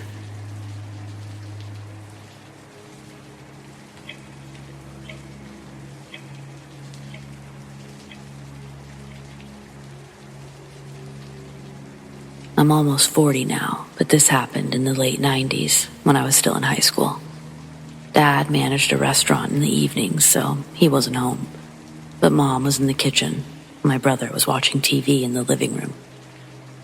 I was using the old computer in my parents' room, and in the corner of my eye, I clearly saw two legs walking towards the door. I assumed it was my brother, but when I turned, nobody was there, and the door was half shut, enough to make it impossible for my brother to squeeze through it. Then, I suddenly froze with an eerie feeling in my gut, but I slowly brushed it off, and I returned to what I was doing. A week later, my mom and I were talking in the living room, and she was standing in front of the 3 large mirrors. As she was talking, I saw a blurry shadow figure run across one of the mirrors. I interrupted her mid-sentence to tell her, and she freaked out. Nothing really prompted these experiences. I haven't seen any movies or read any books that would fuel my imagination. I hadn't even told anyone else what I saw. Another week passed. My dad came home after just making friends with the building manager, Rick. Apparently, one of the tenants on another floor had quietly passed away about 2 weeks ago, and they'd been sitting there in their apartment ever since.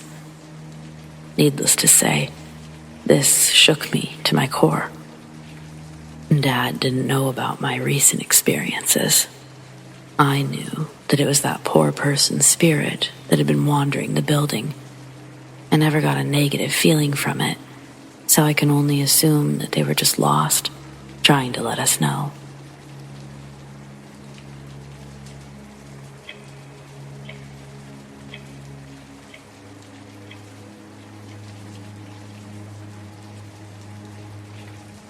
When I was 12, I had a friend named Jay who was 14 and also friends with my cousin. He was an eccentric person and liked to talk as if he were in medieval times, so he didn't have many other friends. I found him funny. He was also into botany and would often go into the woods to study plants, identifying which ones were edible or not. Every time I went with him, he wore an orange hoodie with his name on it and brought along his Jack Russell Terrier. The day of the incident, I was supposed to go to my cousin's house, which was 10 minutes away by bike. On the way, I passed the small entrance to the woods that Jay often used, and I saw him entering with his dog. I yelled his name, but he never looked up. I made my way to the opening and yelled his name again, but he never turned around. He just kept walking. Even his dog didn't react. I almost followed him, but I went to my cousin's house instead. He wasn't there, but his stepdad came to the door, and broke the news that Jay was in an accident. He and his dog were coming back from the woods later than usual, and a drunk driver hit them. Jay lived for several hours before succumbing to his injuries. I was shocked. I never told anyone what I saw, and I always kept that doubt with me.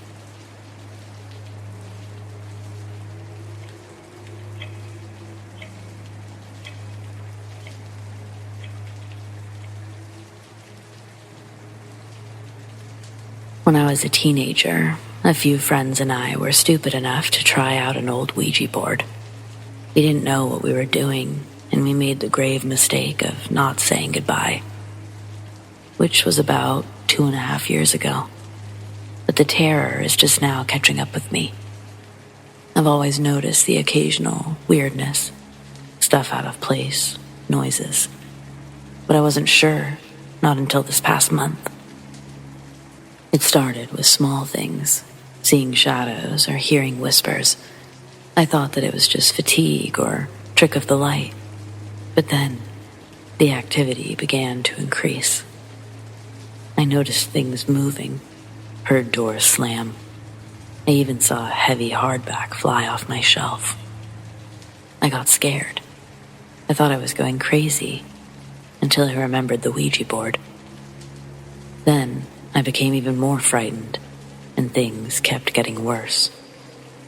Stuff is always getting slammed around, and the worst thing yet happened just last night. I have a big, heavy glass cup on my shelf, and it came flying right at me. I'm genuinely terrified. Can someone please tell me how to get rid of this thing?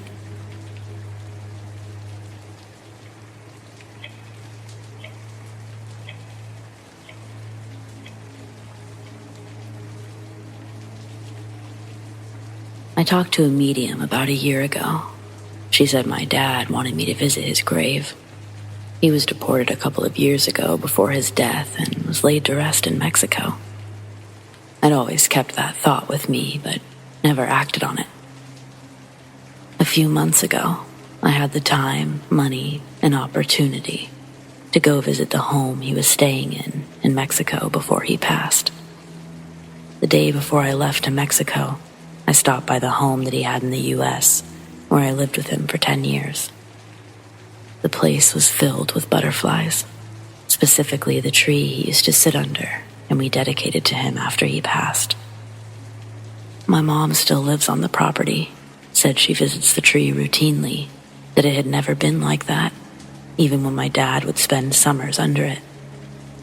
I'd secretly hoped it was a sign. I only remembered the medium after I watched Jim Parson tell Tyler Henry that when he canceled his reading, a bunch of hummingbirds and butterflies showed up on his property. Does anyone have any theories? I'm big on the earth recycling our soul's energy. I'd like to think that it's just their spirit's way of acknowledging us in the only form that they can.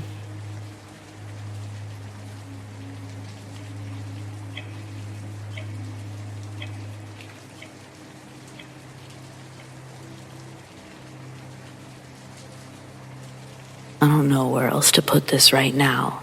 I'm so spooked. I hate this, whatever it may be. So since I moved into my current home, myself and my housemates have been hearing this very high-pitched whistling sound. It's coming from the house next door. This house is completely abandoned, boarded up as a fire blazed through it a few years ago. When we first moved in, my housemate mentioned it and said, "Did anyone hear that whistling last night?" I've been living here nearly a year now, and I hear it almost daily. But recently, it's been getting progressively worse. It's getting louder, longer, and much weirder sounding. First, it was a small whistle. Now, it's a long, aggressive whistle. Catches me off guard all the time. I just heard it about 20 minutes ago. I normally hear it at night when I'm in the kitchen, but occasionally I hear it during the day, but it doesn't sound as scary.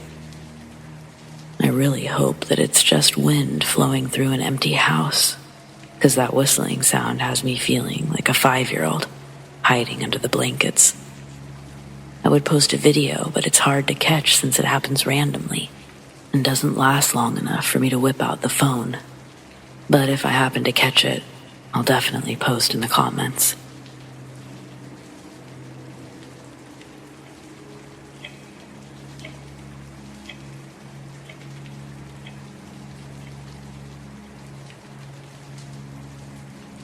There is a haunted church. The church campus consists of the sanctuary, the office, and an empty, decrepit house where the priests used to live. It was later used as a meeting space until it was condemned. And there was also a cemetery, with the oldest graves being those of War of 1812 soldiers. All of the buildings have stone exteriors. A priest died in that house in the late 1800s. He was old, so nothing nefarious there. But he still haunts the place, which seems odd to me, since he was a priest and obviously believed in heaven, etc. Why stick around? When I first started working there, I was in the office with a member of the congregation. They told me that on several occasions when they left the old house, turned off all the lights, they would turn around and see that the lights had been switched back on inside through the windows. I believe in the paranormal. I've had an experience myself, so I was intrigued. When I left the office that day by myself, I turned off the lights. At the last light switch, I felt almost an electrical buzz through my finger. The office itself is old, so I wouldn't have been surprised if something wasn't grounded right. Didn't think anything unusual about it. I went back to my desk to grab my things and lock the door, and the light switch I'd turned off was on. Keep in mind, this was the same day I found out about the priest. I've been asking him again to show me any sign that he's here, but he's never done anything else in the 4 years I've been working there. But, without asking, I've seen flashes of light in a dark, windowless room. I'm not sure if it was pareidolia, but I saw a man cross in front of my headlights and disappear. He had dark hair and was wearing a white shirt. I once unlocked the deadbolt on the door to the church, and when I went to turn the knob to go inside, something turned it the opposite way in my hand. This was during lockdown, so definitely no one inside. I ran.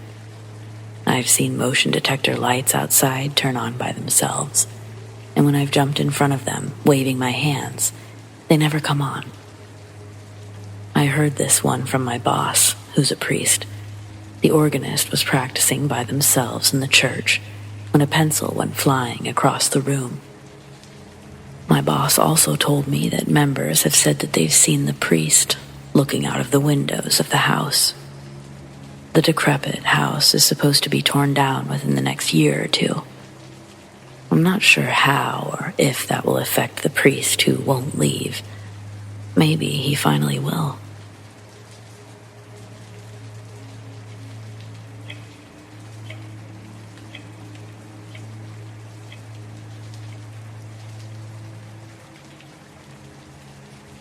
The title pretty much sums it up. Maybe haunted. For some background, our neighborhood is full of houses built in the 80s. They're not that old, but old enough for some to look abandoned. We don't live in the suburbs or anything. It's a very small neighborhood on top of a low hill, right next to a small forest. We live very close to each other, so late-night parties are a no-no around here. You've got the picture now, so I'll get on with it. I've only moved once, but it was at a very young age. Our old house is right next door. Because I was so young, I'm not sure if there was any occurrences before the move or not. However, I remember a bunch while I've been living here. Just gonna start with the more regular, common ones. Only at night, I hear footsteps on the roof. They're very clear, quick footsteps, almost as if someone or something is running on the roof. My room is on the second floor, so the roof is right above me. I decided to ask my father about this once, and my sister chimed in, saying she hears it too. I guess he didn't really have an explanation since he didn't even respond to my question in any way other than a chuckle. Another common thing is door handles and doors being constantly flung open and shut, up and down. I distinctively remember that our parents' room's door flung open, not a slow, creaky sound, a swing. The only people in the house were me and my sister. The dogs were with my dad's wife. Sometimes our things would be misplaced, even completely missing. Maybe that's just our minds playing tricks, but it was way too frequent. Here's the interesting part, I guess. Maybe not as interesting as you expect. It was some months ago, somewhere during October. I was home alone, which isn't that unusual for me. Parents at work, sisters at practice. The house isn't exactly new, so it makes those creepy sounds you'd hate at night. Well, it was just those sounds that made me walk out of my room. The stairs led straight to the front door, so I could see from upstairs that it was open. I yelled out for my dad or his wife, even my sister. No answer. I yelled again. Still silence. Annoyed, I make my way down the stairs, only to be shocked by the fact that nobody was in the driveway. I instantly slammed the door shut and began panicking.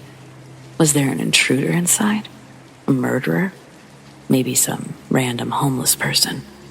Well, the first thing my brain told me to do was run back up to my room, stay there until someone got home.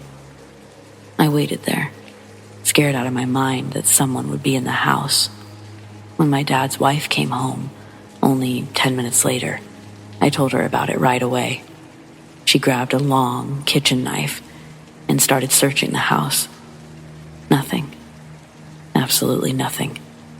We checked everywhere. Just you name it. The closets, attic, even the chimney. Nothing. I was frantically sobbing the entire search.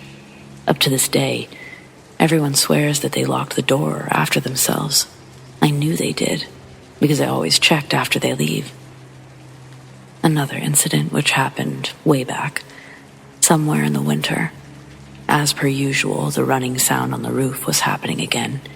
At this point, we'd been living in the house for almost a year. I got sick of it this time, went downstairs to sleep in my parents' room. I still heard it. It just wasn't as loud. Strangely enough, it wasn't on the roof anymore. The sound was slowly making its way down to the side of the house. I freaked out, and I saw my parents doing so too. They tried to calm me down as my dad went outside to check what it might be. I fell asleep before he came back, so I'm not really sure what happened. I've tried asking him, but he won't tell me anything. I still wonder what happened that night. I'd tell you more, but right now I'm just way too tired. I know some of this might sound like some sort of silly nightmare or things I've been imagining, but we've all heard it. If anyone has an explanation for any of this, please help me out. Have I invited some sort of spirit in? Is it a demon? Or is it something completely different? I don't know. I really just wanted to get this off my chest.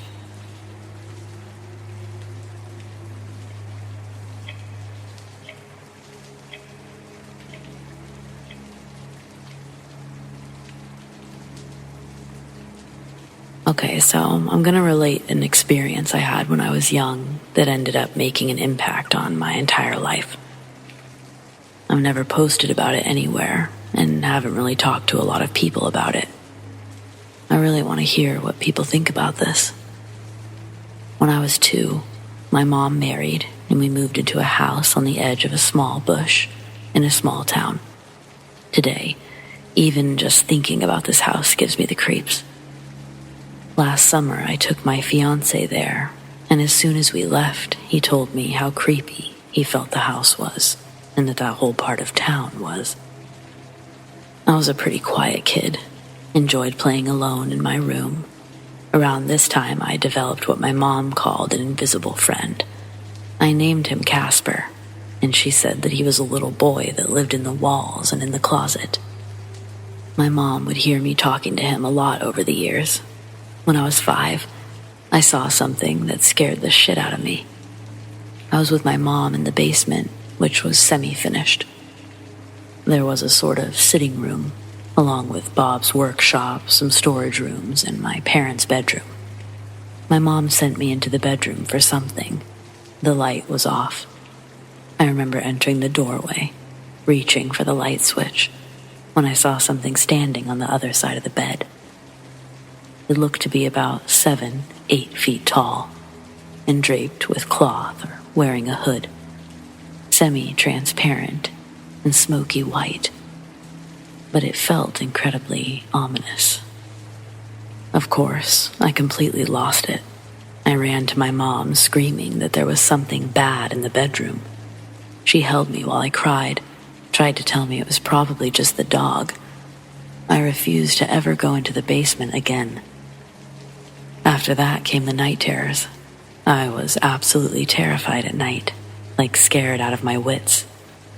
I would curl up into a ball and pull the covers over my head. No matter how much pain I was in, or if I couldn't breathe, I was too scared to move an inch. When I did sleep, I would wake up screaming.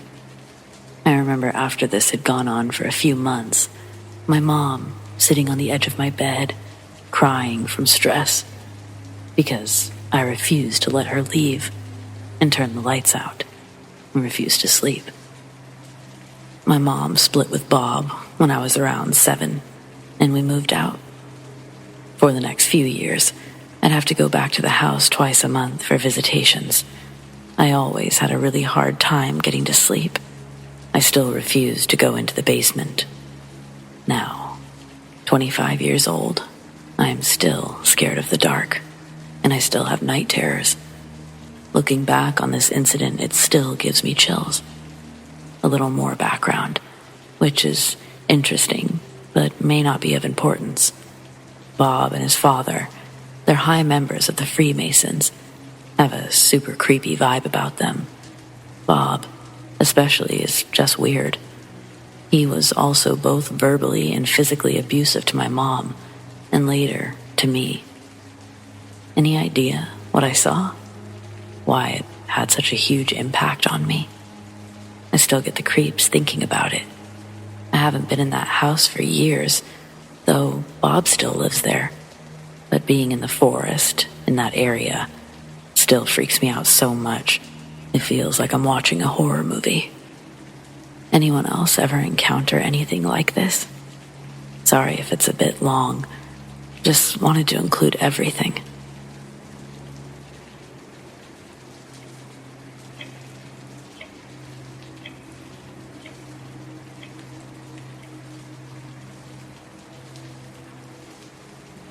Last week I was visited by a little blonde boy with blue eyes while sleeping. In a dream, I was in the bathroom downstairs and suddenly saw him peeking from the hallway. I jumped, overwhelmed by fear. Subconsciously, I knew that he was dead as hell. This was some kind of lucid dream. Everything was so vivid and real, but also felt like a normal one. Though I've had lucid dreams before, and I just can't put this into a category. I don't know what it is. Anyway, sometime later, I got to the boy to try to talk to him, but that's when I woke up. I think he said something, but it was blurry. Felt like I was being pulled away. My sibling has mentioned that he's seen a boy in our home before. I've asked her about it. She described to me his exact appearance. Small kid, bowl cut, blonde hair, blue eyes, and a blue shirt. Strange thing is, I've been visited by a young girl around the same age who's also blonde and has blue eyes. She had pigtails and a dress on. Both could be the same height. So, I'm not quite sure if a ghost can even do that. My mother, who's a mini medium, said it was a spirit, but refused to elaborate. There are no deaths in my family, not that I'm aware of. especially not two blonde kids. Perhaps they are siblings. Can't find any news articles about a murder in town. Nothing that involves two children. I graduated from SCU in 1998. Though people always talked about how the university was haunted due to it being buried on an ancient Indian burial ground, it wasn't until my third year I actually experienced something myself. Inching towards finals, I'd been studying later than normal, and not in the student housing building because that was nearly impossible. And the thing about this school is it doesn't look spooky or dilapidated, not even at night. But this night, it for sure was spooky. I was sitting with my back to the bookshelves. Behind me, I heard movement on the shelf. I remember thinking, I didn't see anyone go back there. It suddenly sounded like a book fell, and almost immediately, many books. I turned to see if someone needed help, but I didn't see anyone or any books. Incredibly curious, I walked over to the other side of the bookcase, and sure enough, there were about 5 books on the floor, but there was no sign of an actual person. However, someone would have had to pass me to leave the library. I saw no one. To make matters worse, when I went back to where I was seated, my pencil all but disappeared, and still, I had never seen anyone walk by or near me.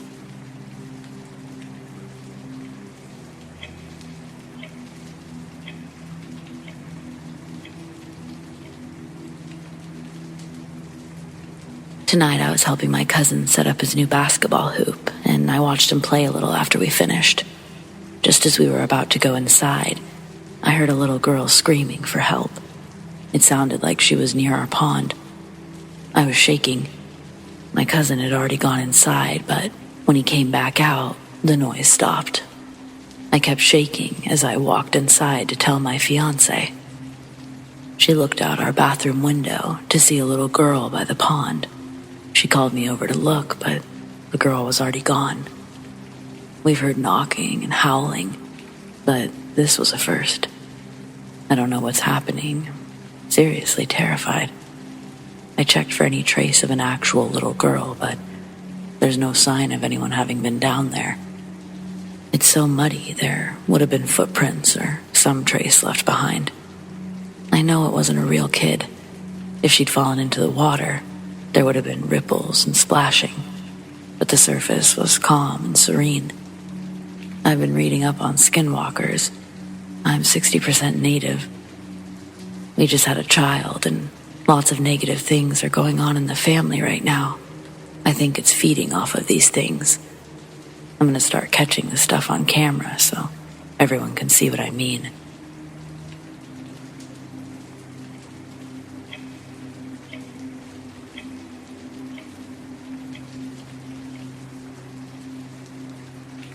I'm a 32-year-old male who's been deeply interested and affected by the paranormal. I've always gotten weird vibes in certain places, and I've always seen shadow people from the corner of my eye. As a child, it used to feel like someone or something watched while I slept. I'd beg my parents to let me sleep in their room, but they always said no, and I'd have to return to my room, terrified. Every night I dreamed of being chased by a monster until I just stopped running, let myself get killed. Then I suddenly jerked awake. The only time I ever slept peacefully was when we got a gray kitten. I feel like he protected me. The bad dreams went away entirely during the year we had him. I turned 30 in 2021, and I was the opening manager at a Neapolitan pizza shop next to a GameStop. Every day I arrived at 7 a.m., started the dough, and got the wood fire oven hot. And I always heard weird things. Pots and pans would clang together. Spatulas fell to the ground. Doors would open. Lights turning on and off. And when I approached the switch, it stopped. No one else arrived until 10, so I was always creeped out. I usually blasted my music in an attempt to dull the fear. One day I arrived at the usual time, noticed a deposit bag lying in the middle of the kitchen. It was too far away from the door to have been tossed inside by a good Samaritan, so I assumed the closing manager had slipped up. I opened the bag and saw a deposit for $1,500 in cash with a GameStop receipt on it. It weirded me out, but I shrugged it off. Waited for the GameStop employees to arrive so I could return the bag. When the manager arrived, I walked next door and presented him with the bag. I'll never forget the way he looked at me. He was half confused and half suspicious, as if I'd stolen the bag or something. He wanted to know how I got the bag. I said I found it in the middle of the kitchen. He'd closed the night before, so he was even more confused than ever. He distinctly remembered putting the deposit in the safe and locking up the store. I assured him I wouldn't be returning the bag if I'd stolen it, and he asked if I ever heard sounds or saw weird things. I told him our store was haunted as hell. Apparently, he had experienced the same things rather frequently. And this is where it gets really weird. GameStop always has PlayStations and Xboxes inside some sort of plastic container, but because of COVID, the Sony technicians hadn't been to the store for a year and a half. The manager said that they didn't have keys to the container, so he couldn't open it to change games.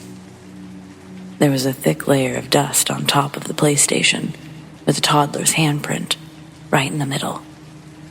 I was spooked. He thought I was a child's ghost haunting our stores, and he never believed in the paranormal before these experiences. He was a scientific type guy, but that all changed after working there for a few years.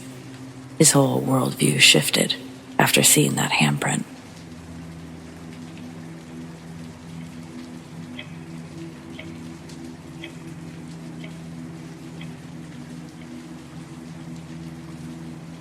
Hello, my name is Alexa, and I'm 35 years old. I've always been sensitive to the paranormal. I've attracted things both human and non-human. This was not my first experience, but it stands out because of how I felt. When I was 12, I would walk to and from school, and I always took a shortcut through the local cemetery. One day, I fell in the cemetery, and I saw bare feet right in front of me. I immediately felt very uneasy. When I stood up, I saw a woman. She was wearing a knee-length white nightgown. She had long black hair. She was looking down at her feet. I felt very unsettled, like I could be in danger. She looked at me. When I said hello, that's when I noticed her eyes were blood red, almost reptilian, with vertical pupils. It felt like she was looking through me. She said that I should be more careful, and I needed to go home. Then she disappeared. I never saw her again. I have no idea what she was, but I inherently knew that she could have killed me. If anyone knows what she could have been, please let me know in the comments.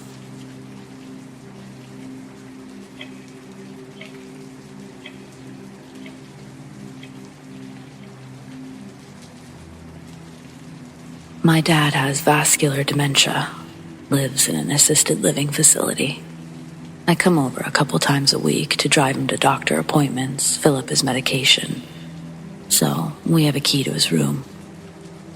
Last week, he said that management found my key in one of the bathrooms.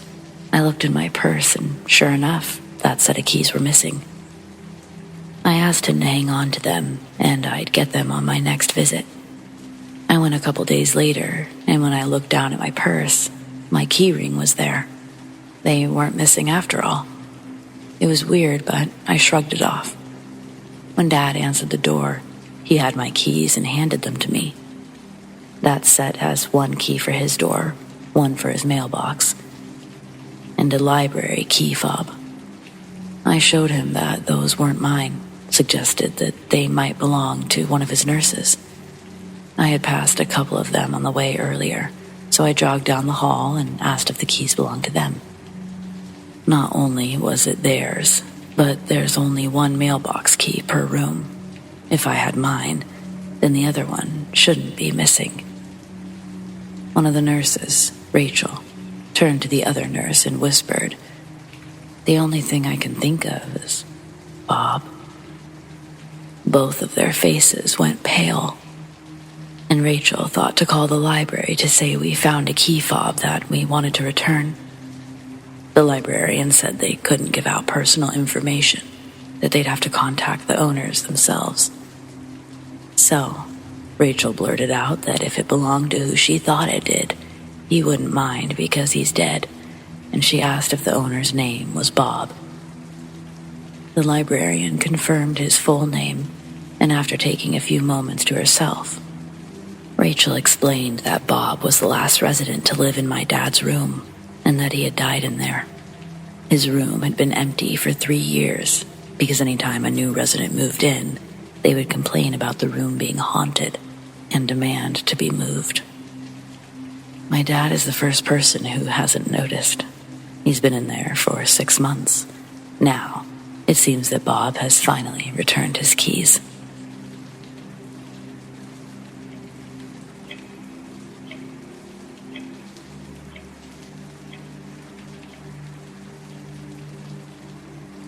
I was on an RV trip with my grandparents and cousin, heading from Las Vegas to Oregon. We wanted to visit some ghost towns along the way. I'm not sure where we stopped on this one night. It was just a parking lot in the middle of an old town. I was sleeping on the converted dinner table by the kitchen, woke up randomly. The curtains were drawn, and the microwave clock was the only source of light, besides an orb floating in the middle of the kitchen. It wasn't moving, but I was frozen in fear. I slowly ducked underneath the covers and went back to sleep. Later on, when I was 11 or 13, my dad had just finished building his house that we would hope to pass on from generation to generation. When I lived with my mom most of the year, I would live there during the summers and winter break. Most of the time, it was just him and I in a house that had great insulation, and we slept on opposite sides of the house. But regularly, I would hear scratching in the walls, especially when he was at work, and especially at night.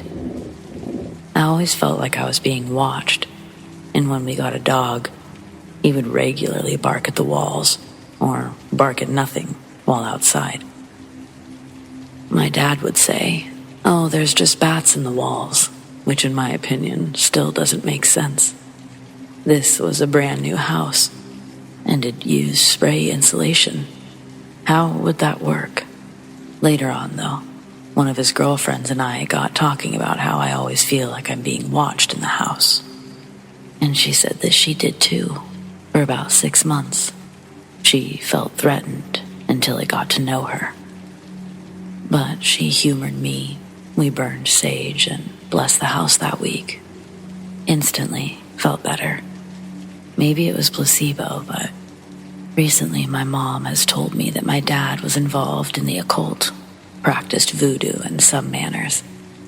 I don't know if what I was experiencing was just my imagination making up different things, or if it was a spirit that was in some Oregon woods and attached itself to my house when it was being built.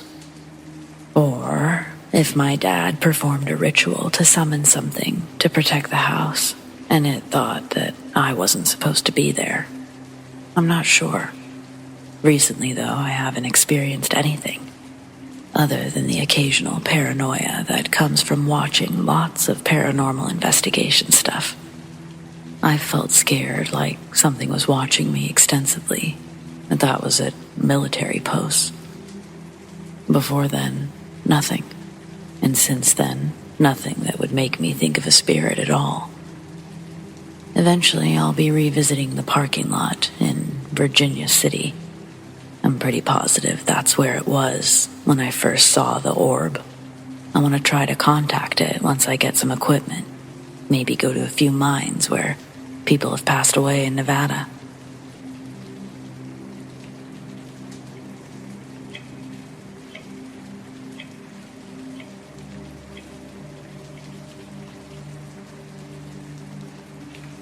Long story shortened up, I have this thing in my house.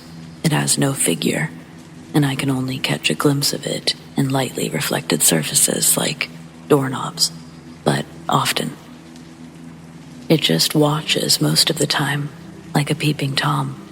Makes noises throughout the house. It used to be mostly in the ceiling till I salted the attic entry, and it stopped. It sounded like a full grown-ass person fell down with a huge thud once. It likes to knock in like Morse code, but mostly, when in bed, I leave the door cracked.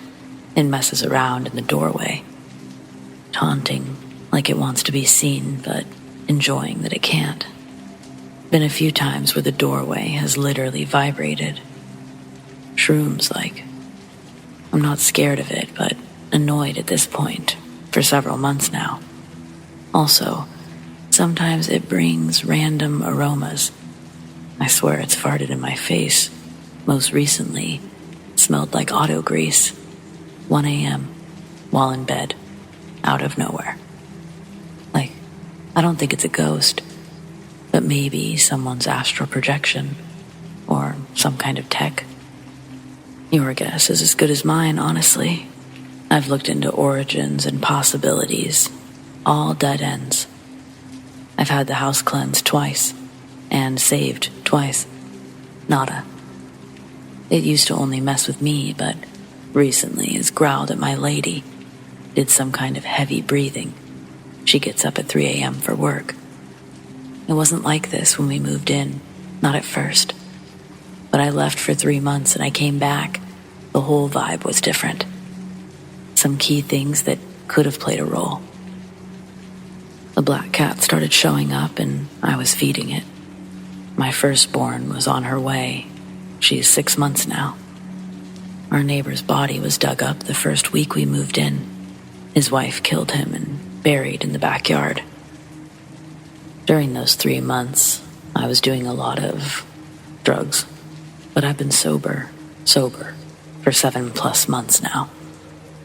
I was at a job where I suspected a group of people that I worked with were part of a satanic cult, and I surely did piss them off.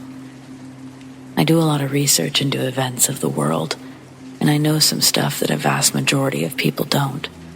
Like I said, I don't know what it is, who it is, but it isn't going away. It's annoying, taunting, and petty. Again, this is the short version.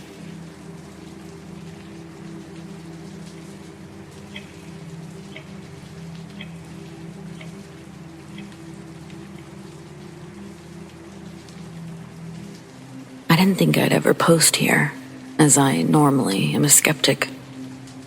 However, in a short time, 2 rather strange things have happened. My grandfather recently had a major health scare.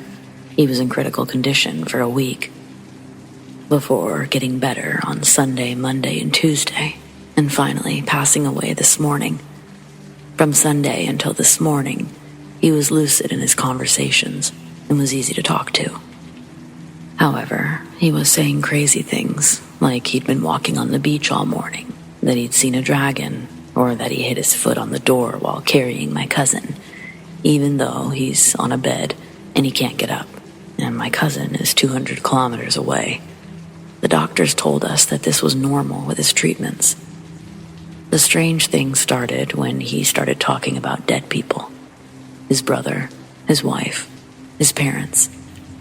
He would say something, wait a few seconds as if someone would answer him, and then talk again. It could last a long time. In his hallucinations, he would only talk with dead people, until yesterday when he started to talk to his neighbor, who to our knowledge was alive. At the time, we didn't pay much attention. Today, when we heard that he died, we called his friends to invite them to the funeral ceremony, and we learned that the neighbor he was talking to had died on Monday. Still related to the story, according to the doctors, he died between 5 and 7 in the morning. My aunt came to see him as she lives far away. She sleeps in my grandfather's house in his absence. This morning, at 8:30, she was awakened by the sound of footsteps moving around the apartment. A bit worried, she sent a message in the family WhatsApp group to know if anyone had come into the apartment. Nobody had come. All the doors were closed. It was only around 9 a.m. that the hospital called us about the death. I don't know what to think. Normally, I'm very skeptical, but I'm starting to wonder. Maybe my opinion will change with this story.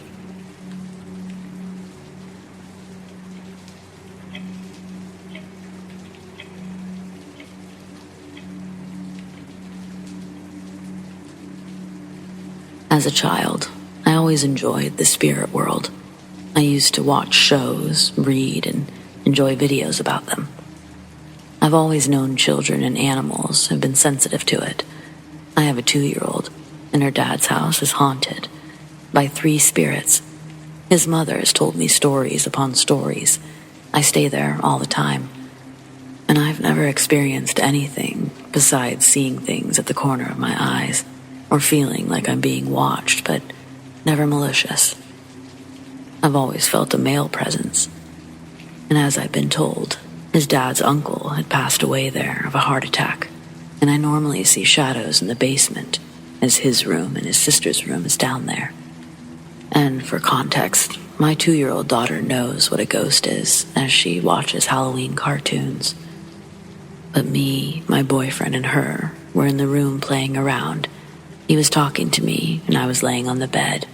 She was on the floor playing. Suddenly, she looks towards the door as the door is shut. She starts crying like she's scared, and we have to stop talking, ask her what's the matter.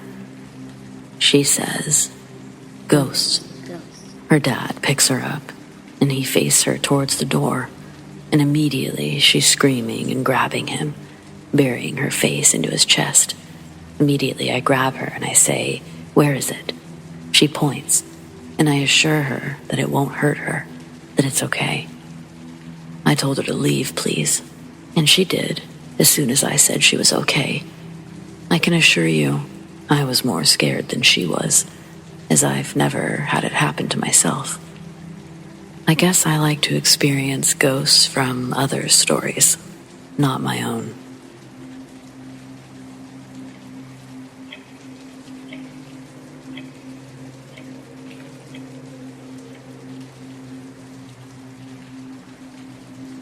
I worked at a county jail. One night I was working in the maximum security unit on the night shift. It was pretty boring, with nothing to do, really, except for checks, where you go around and look in every cell every 30 minutes or so, just to make sure everything was okay, that the inmates weren't doing anything they weren't supposed to. It had been about 15 minutes or so since my last check, and I was sitting in the control room, reading a book to pass the time. The control room sits higher than floor level and looks out over the cell block. If an average height person were to walk by you, you'd only see the top of their head. As I'm reading my book, I see out of my peripherals the top of a bald head walk past the window. I knew that nobody else was in the area, as another officer would have had to go through 2 sets of remotely open doors, and there was no way past my control room. I looked up and into the cell block. I didn't see anything. I then looked at the camera monitors, which showed every angle of the cell block. Still nothing. I put my book down and exited the control room, making sure to lock the door behind me in case an inmate had gotten out of their cell. Then they couldn't lock me out of the control room. It's uncommon, but it's possible. I walked into the cell block, shining my flashlight into some of the more dimly lit areas. I took notice that I did not hear a cell door close. So if an inmate did get out of the cell, they would have either had to close their cell door incredibly quietly, or they were hiding somewhere. I radioed for another officer to respond to my location as backup. I began to conduct a check, making sure to count the inmates in each cell and pull on the door to make sure it was locked. When I reached the upper tier, one of the inmates was standing at the cell window, asked me what time it was. When I told him, he noted that I was early on my check, that I'd been checking the doors. "These guys have nothing to do but watch you." The inmate asked if I saw the bald-headed guy. He must have seen the expression on my face, because he said that he has seen somebody at least once a night, usually passing quickly by the cell windows. He said that they always knew it was him because there were no bald officers on the night shift. I went back to the control room and locked it behind me. I asked the officer who responded as my backup about the bald-headed guy. He was a very senior officer, said that he'd never personally seen him, but it wasn't uncommon for officers to report it. I never saw the bald-headed guy again. Eventually, I was promoted. Every once in a while, an officer or inmate will ask me about him.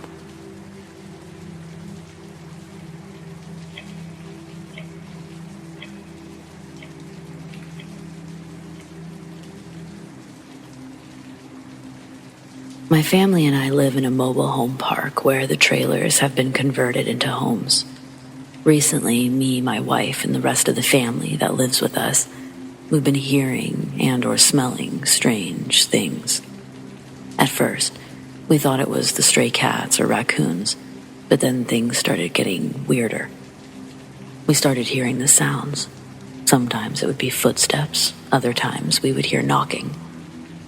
We thought at first maybe we smoked a bit too much of the devil's lettuce, but everyone else in the house was also hearing these things.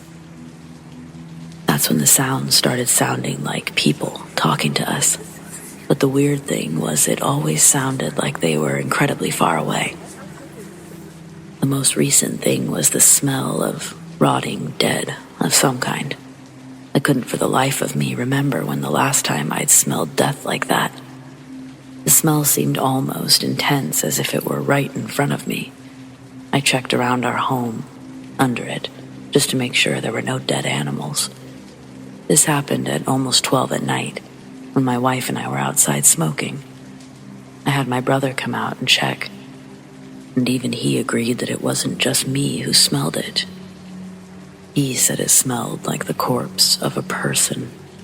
That's when I remembered why the smell seemed so familiar, because a man who had died a few years ago. I remember how many times we walked by his corpse. They realized he died inside the wall, but I never forgot the smell. It was a very horrid smell. Still, that smell only has happened once. It hasn't come back that I know of. I'm usually one to think of scientific reasons. I ended up checking if any possible sewage had leaked from a pipe or if it came from the neighbor's home, but nothing seemed out of the ordinary.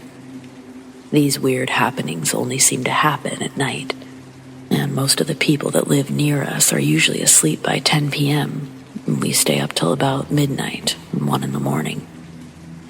My neighbors have told me that on the few occasions they've been outside at that hour, they say they feel uncomfortable or they hear something, but they chalk it up to maybe random animals or them being tired. I'll post an update if anything significant happens. I would also like any opinions or theories to what it might be.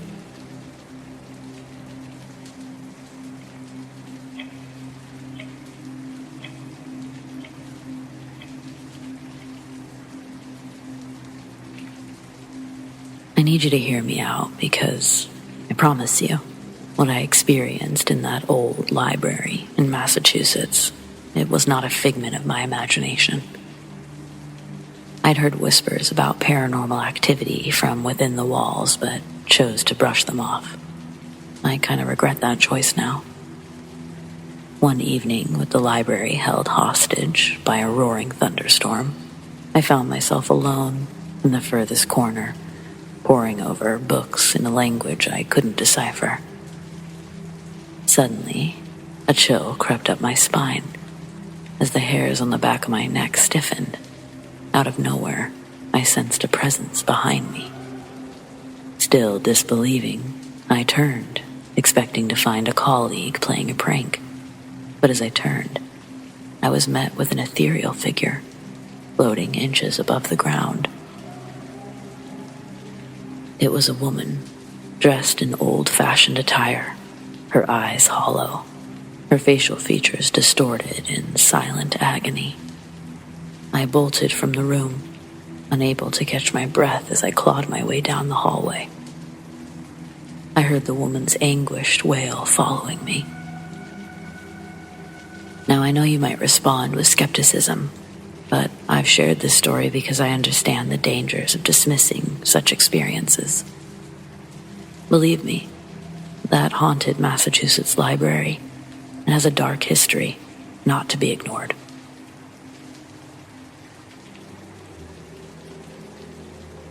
So this is admittedly a little shaky. There's probably a logical explanation for this, but I think it's interesting, especially given where I heard it. About 2 months ago, I set out to put together a book of the city's ghost stories, as, at least to my knowledge, no one else has done so. This has led to a lot of on-foot research, a lot of questions, and 1 or 2 mistakes. My sincerest apologies to the one store when I told you your place was haunted. I hadn't realized I was in the wrong place. One of the more prevalent ghost stories I've come across so far, as everyone seems to know some version of it, is of a little girl who fell through a skylight of a grocery store in the 1930s. She hit her head on a Coke machine and died the next day. It's one of the few ghost stories I've come across for the book that's rooted in history. As the little girl did actually fall, I've seen a photograph of her, I've read newspaper articles about it, and I've visited her grave. A lot of the finer points of the actual event seem to have gotten mixed up in the retelling of it. I've heard people talk about the little girl falling from the window instead of the skylight, and pointing to other buildings on the street as the ones that she'd fallen out of. Supposedly, her ghost doesn't just haunt the site of the former grocery store, but the building on either side of it too. Anyway, I was going for a walk one morning, early as I often do. Heading down the street, I was thinking of the cold, of the weather, and 6 other things besides the ghost story about the little girl. I was walking by a series of shops when I heard a noise. A terrific sounding crash. Jumping, startled, I whirled towards the sound, only to find myself standing in front of the exact building the girl had fallen into. It's a jewelry store now, or at least it will be until they move out soon. Admittedly, it could have been someone working inside who dropped something. Still, the place didn't open for another 2 hours. It was fairly early in the morning. I almost looked in. Probably should have looked in, but didn't, just in case it was one of those workers and not a ghost. I went on my way, rather shaken up, and have yet to hear anything else, no matter how many times I walked by the building. So did I hear the ghostly replaying of the tragic accident? Or just the mishandling of a clumsy employee? I don't know, and probably never will know. But that doesn't mean I'm gonna quit hoping to hear it again.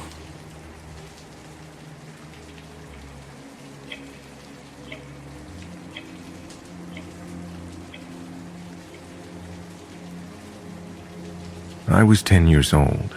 Back then, my friends and I would ride our bikes as far as we could, looking for adventure or to discover something new and exciting. At this time, my community was a mix of new and old, and it was easy to find an old tunnel, the remains of a farmhouse, or decayed paths and trails. We set out that summer with one extra boy than the usual crew. I'd not formally met him yet. Nonetheless, we headed out on our bikes. We came across an abandoned house near a farmer's field and forest. We started to explore the premises, and we decided to settle here for a while. We walked in, checked things out, and were just hanging out and sharing our findings. I started to hear the sound of rocks or gravel being moved through the water, emanating from the basement. I thought it was my friends playing in the house. I briefly ignored this. Suddenly there was wailing, and the sound of gravel was getting louder, like thrashing, like someone was throwing rocks or gravel. Frozen. There was no way my friends could make that noise. quiet, fast-talking surrounded us. My one friend started to cry uncontrollably. His brother was preparing to protect his brother. Together, we could see inside the house's front hall and stairwells. The new boy was giggling and gesturing us to come downstairs by waving us in with his hand. We stood there dumbfounded. How or what? How did he not know the immediate danger we were in, that he was in? I wanted to get him, as I thought this was possibly his last moment on Earth. But I watched him return up from the dark stairwell leading to the basement. He was still giggling and mirroring the exact same motion. He returned again downstairs and out of sight. We screamed at him, but he kept doing the exact same thing over and over again. He was actually speeding up, like 2 times, then 3 times faster. The noises from the basement I can only describe as pure despair, like an agonizing, painful, and doom-like quality, but they were human, or at least human-like. We screamed at the boy that we were leaving, and it seemed like he was coming outside. Frantic, we just started biking as fast as possible. Petrified with fear, I couldn't look back. It was dusk now, and we had no time to reconvene. We separated immediately and went home before we were grounded. I asked my friends the next day if anyone saw the other boy. They responded that they thought he was someone else's friend from our group. We didn't even know his name or where he came from, and we never saw him again.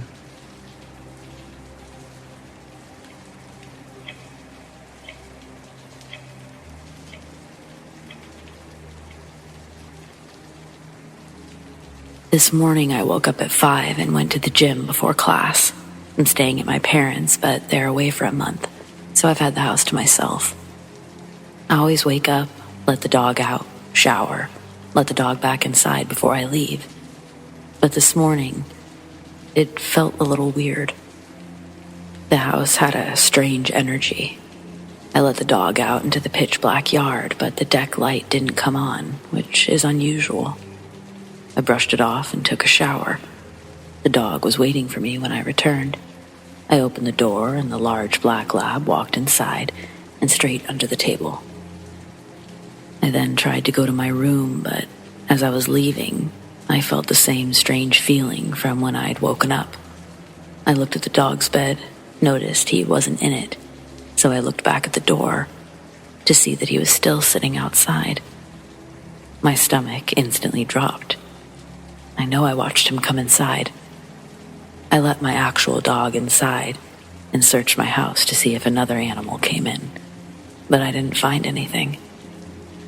The thing I let in before was about the right size, but it did look more like a shadow. It moved a little differently. I called my girlfriend since she was waiting for me at the gym.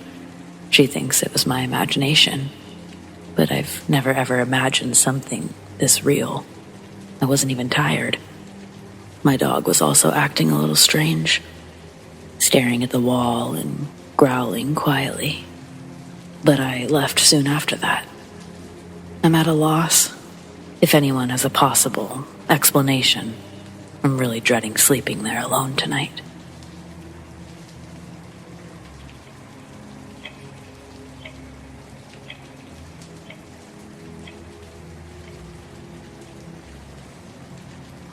In 2016, my girlfriend and I decided to go on our first vacation together.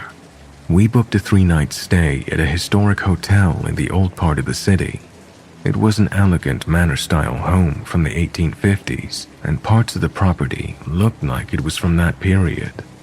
Massive staircases, parlor room, and original furniture throughout. Our first day, we did the usual touristy stuff. Exhausted, we settled into our room and crashed for the evening. Our first night, we barely slept. My girlfriend and I were both uncomfortable sleeping in the room and felt like someone was watching us. A few hours later, around 3 a.m., we were abruptly woken to a very loud sound coming from above our room. It sounded like someone was pulling or pushing a large piece of furniture. The stuttering of wood on wood and the creaking was unbearably loud. This went on for a while, that we were totally awake, thinking someone was working upstairs, like a staff member moving furniture or rearranging the room. We were both dumbfounded, sitting upright in our beds, waiting for this to end. On the second day, more touristy stuff, and we didn't think much of the previous night.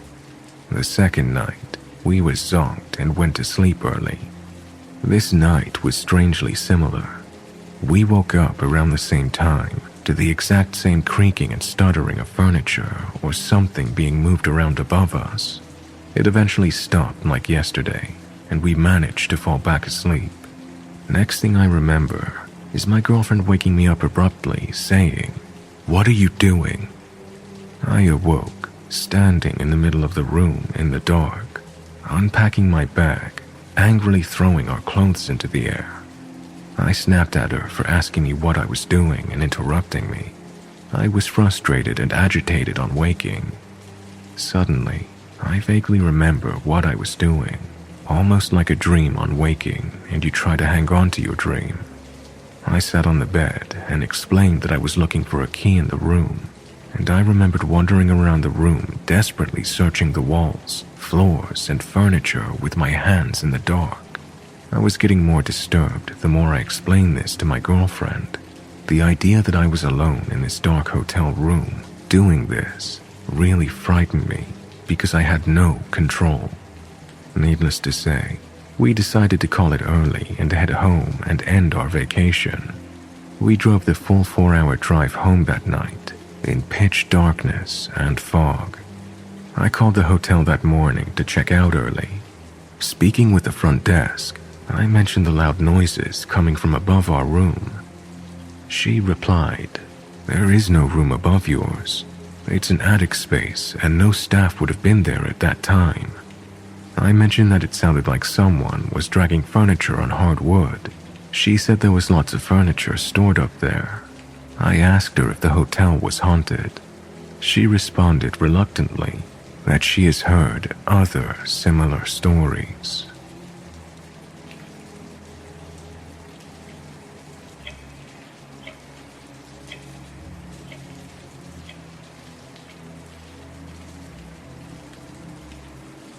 From about 2018 to 2019, I lived in an apartment by the college I was attending. It wasn't an old apartment, wasn't made out of an old house. Nothing about it seemed like it'd be the least bit haunted. I didn't really even notice all that much to make me reach that conclusion.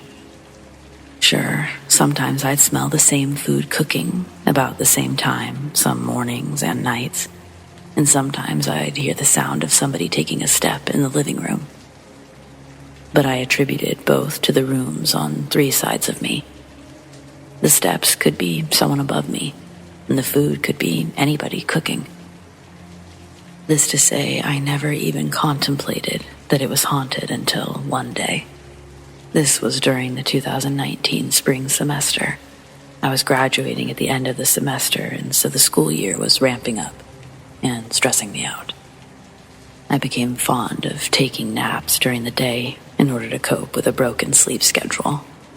And oftentimes I'd just sleep during the day, laying face down on the bed in order to block out the light. One Monday, I'd taken a nap. Class had either been canceled or I'd decided to skip it that day. Nothing seemed out of the ordinary. That was until I blinked blearily awake, with a concrete sensation that a hand was stroking my bangs, starting from the roots and running their fingers through the tips. It felt nice, to be honest, all except the fact that I lived by myself in that apartment. As soon as I woke up enough to connect that something didn't feel right, I remember jumping up and yelling out in surprise, swearing in complete alarm.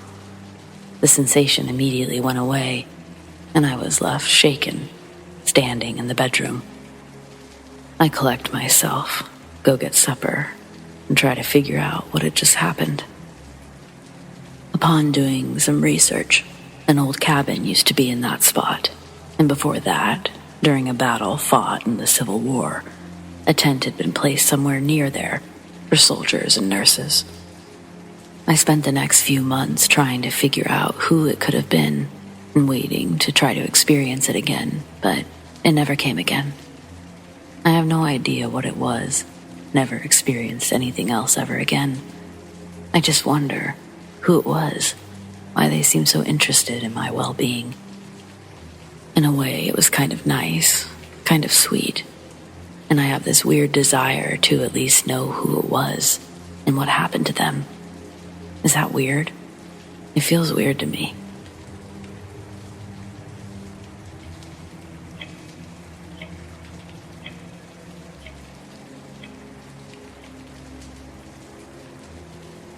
My family and I were on a vacation in a hotel by the ocean.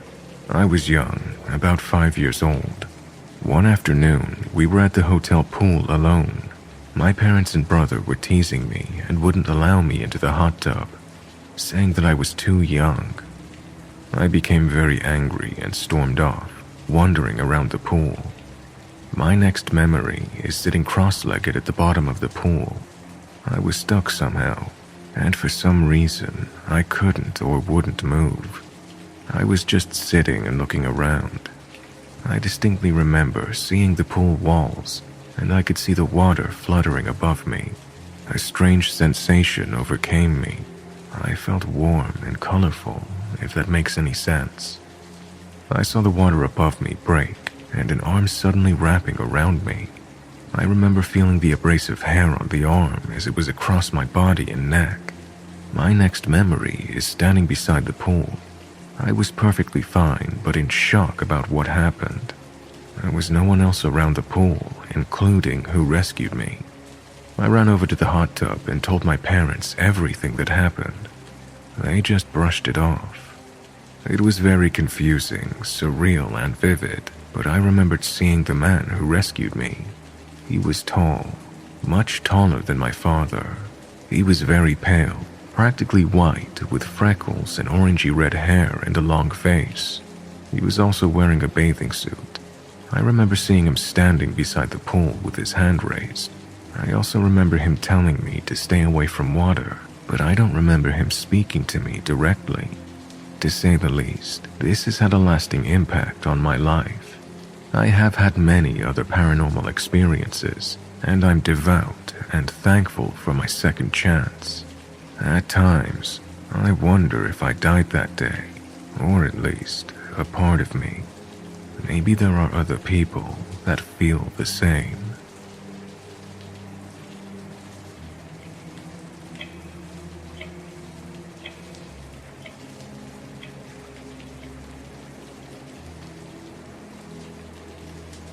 I was a single mom of 3. I bought an old house that was big enough but cheap enough for all of us to have our own rooms. Mine was the only bedroom downstairs. I'd gotten the kids all in bed, finally, one night and came downstairs to go to bed. A nightly ritual for me was to take all of my silver rings off, put them on my nightstand.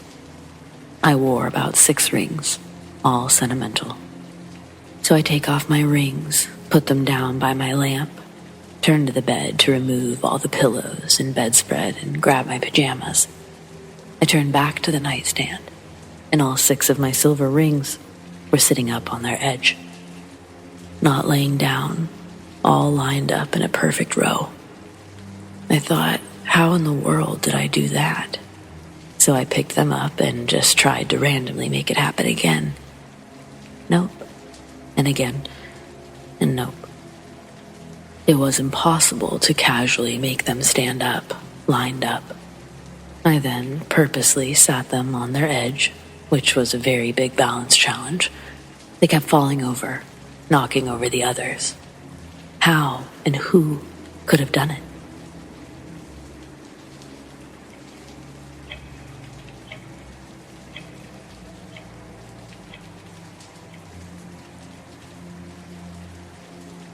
My name is Joseph, and I have an encounter that's puzzled me and my best friend for years. When I was in my early teens, around 14 or 15, me and my buddy used to play in the woods behind what used to be my great-grandmother's old house. The woods had a little gully or gulch that we used to jump using our bikes, and a few kudzu vines that grew thick enough to swing on.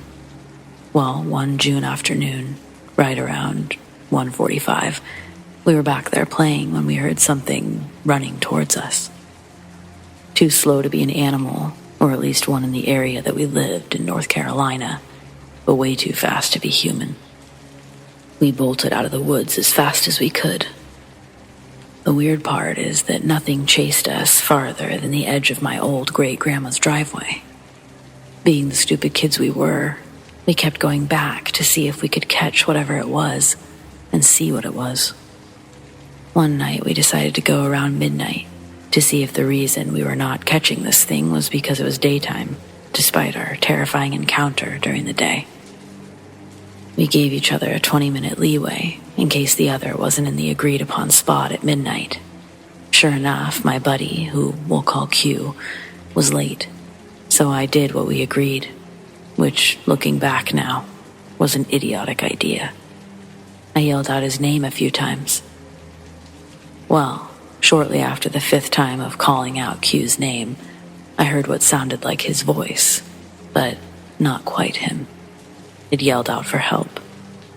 When I looked where the sound sounded like it was coming from, I saw something that was 5 feet tall, while on all fours, standing at the end of the street, staring straight at me.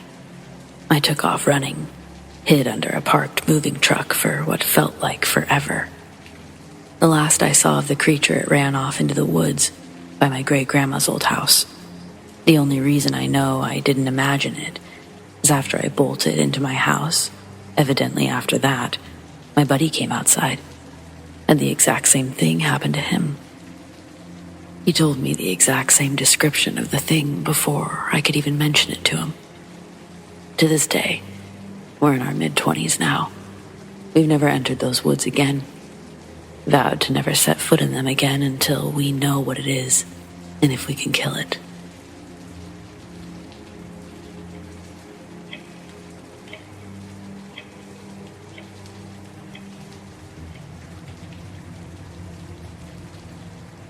My mom is a realtor and has shown a variety of different houses in her time working that job.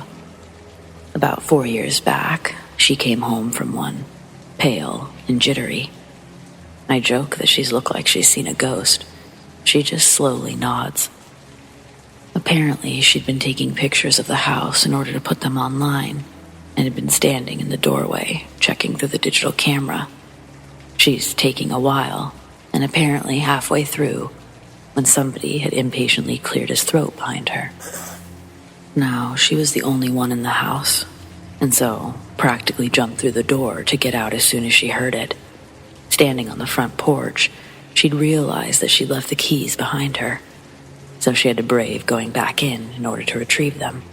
She ran in, grabbed the keys, and ran back out, back to the car, and back home. That's where I came in. Made the joke, and the story enters an endless loop of retelling and retelling. Now the house.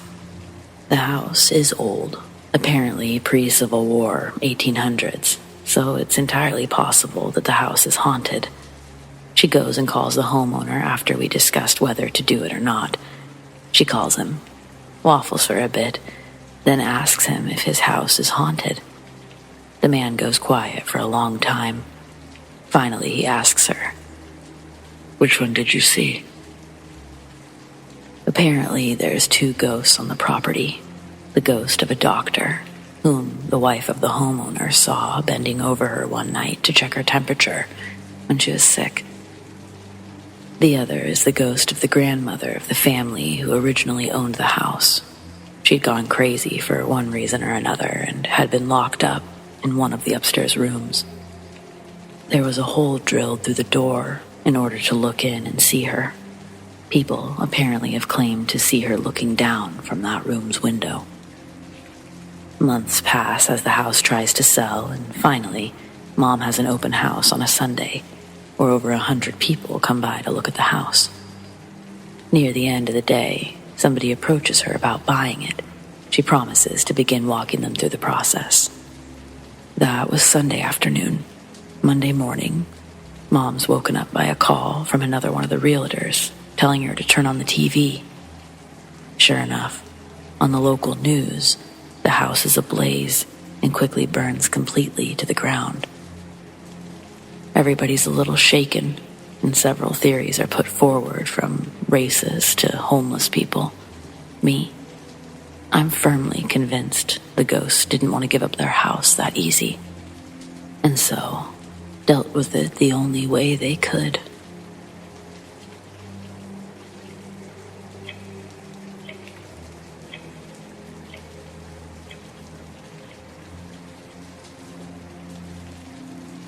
I'd just moved into my first college apartment after a miserable year in the dorms.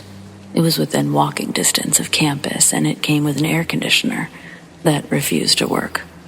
It wouldn't stop leaking, and the night I moved in, it didn't run at all, which was absolutely awful in mid-August. I spent most of that night awake, chugging cold drinks, or sleeping fitfully, sweating buckets. In the morning, I stood in a cold shower for 30 minutes before going out to learn my way around for the new semester.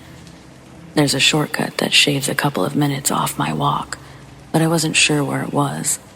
I decided to go the normal way to the parking lot instead of spending an hour looking for it. I headed in the general direction I knew to go, but I wasn't sure of which street to go down. Turning right, I began heading towards downtown, and that's when I heard a metallic tap, tap, tap sound. Glancing over my shoulder, I immediately saw the source. It was an old, filthy, homeless man, dressed in brown clothes with long gray hair and a beard. He was holding a white cane. Feeling slightly spooked, but not thinking much of it, I continued walking. There's a healthy number of homeless people in my city.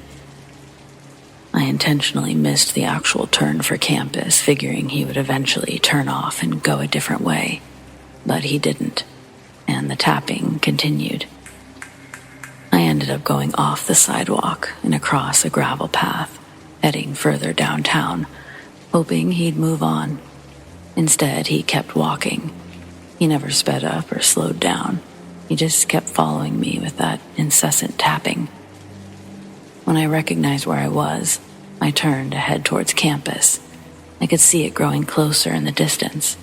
That's when I noticed the tapping had disappeared. But there was barely a moment of relief. I heard it again, and I glanced over to see that he'd taken a shortcut and was now almost even to me, moving diagonally. I sped up and called my mother, thinking 911 wouldn't take me seriously. I was crying and overwhelmed as this man continued to follow me. Full of desperation, I ran across the road, thinking I'd finally lose him. But as I glanced back, I saw him crossing the road too. I was almost sprinting, but he continued to follow me at the same pace. Ahead of me, I saw a band practicing. I hoped that he wouldn't want to walk in front of a whole trumpet line, but I was wrong. When I finally made it to campus, I continued sprinting until I could look back long enough to confirm he was gone. It seems he didn't want to go into the college. After having a little cry, I wandered into the game room before heading home. This was several months ago, and also my first time living alone, so I guess it's possible I'm blowing things out of proportion, but there were times when I felt like they didn't need to keep following me, or that they didn't need to re-follow me. Either way, I've never ran into them since, but I only take the shortcut now.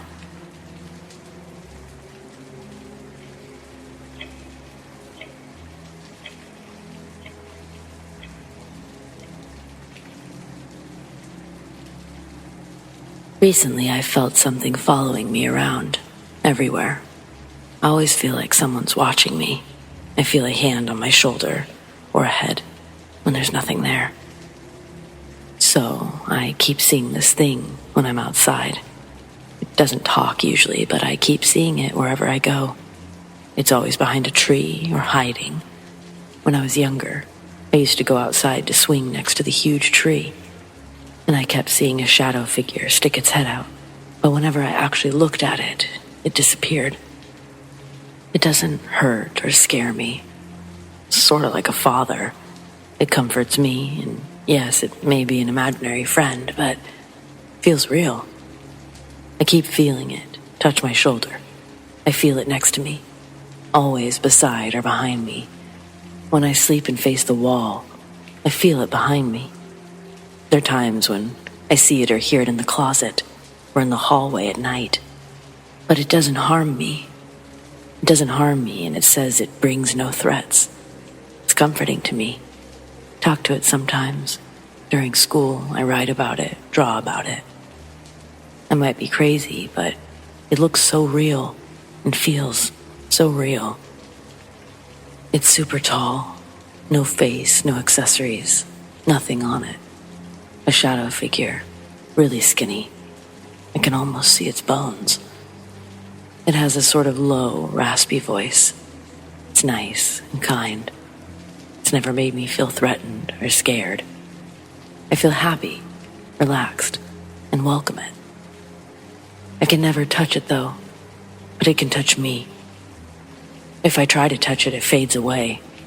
It's not around me all the time, but comes to me when I feel stressed out or scared. No one else seems to see him but me, but I know I see it. Also, I just don't see him behind trees. Sometimes, when I swing, I see him next to the road. Once I saw him next to the road somewhere else, but it was signaling for me to follow it. I'm not sure if he's a ghost, a bad spirit, a good spirit, imaginary friend, a shadow person, or anything else. Anyone who knows more about ghosts or might have an idea what this is, please tell me. I don't want to get rid of it, but if you think I should, please tell me that too. I had an unexplainable experience occur about 5 years ago. I was a junior in high school. After the school day was over, my best bud at the time and I went over to his dad's house. With the house to ourselves, our plan was to hunker down in his room, play MCC Halo 2 on Legendary, see how truly hard the game is. It's hard. We're in the middle of the level outskirts, just before you reach Jackal Sniper Alley, and in the next room over, we heard a noise. The adjacent room was the parallel laundry room, which had a closed door to the garage. The garage door's handle squeaks. Our ears catch the noise. We pause the game just as the door creaks all the way open. We're staring out the bedroom door into the hallway. We can see the doorway of the laundry room, but not into the room itself. We were expecting to see who was coming in from the garage, assuming it was his dad. Instead, the garage door slams shut, so hard we could feel it connect with the wall.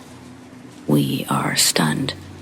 We started freaking out because no one else should be home right now, so I immediately assumed there's an intruder.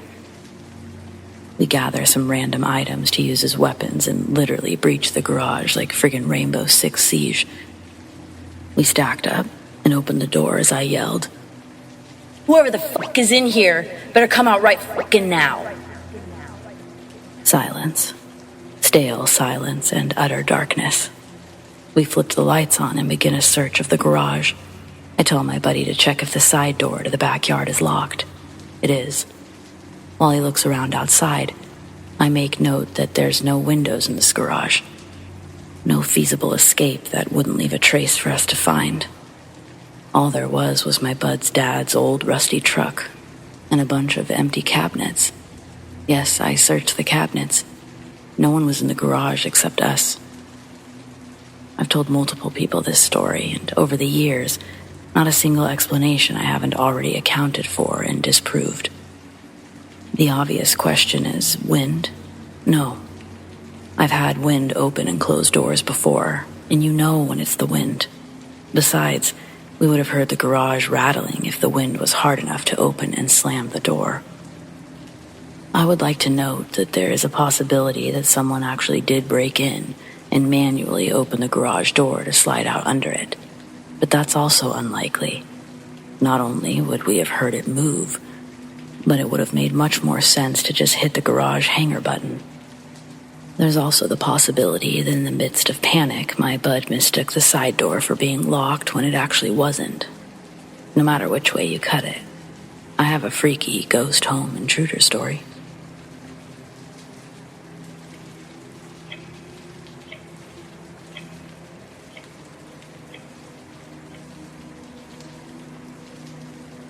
As a child, I was extremely scared of going to sleep. It was because every now and then I would wake up in the middle of the night, start seeing and hearing things. I used to see dark figures walking past my door. I'd hear noises of people walking downstairs. They sometimes even called my name. One night, after staying awake, trembling under my blankets for about 30 minutes, I started praying. I prayed and eventually I fell asleep. Some days after that, I moved to another room in my house. In that room, I just had a few episodes, but I never really heard the people downstairs.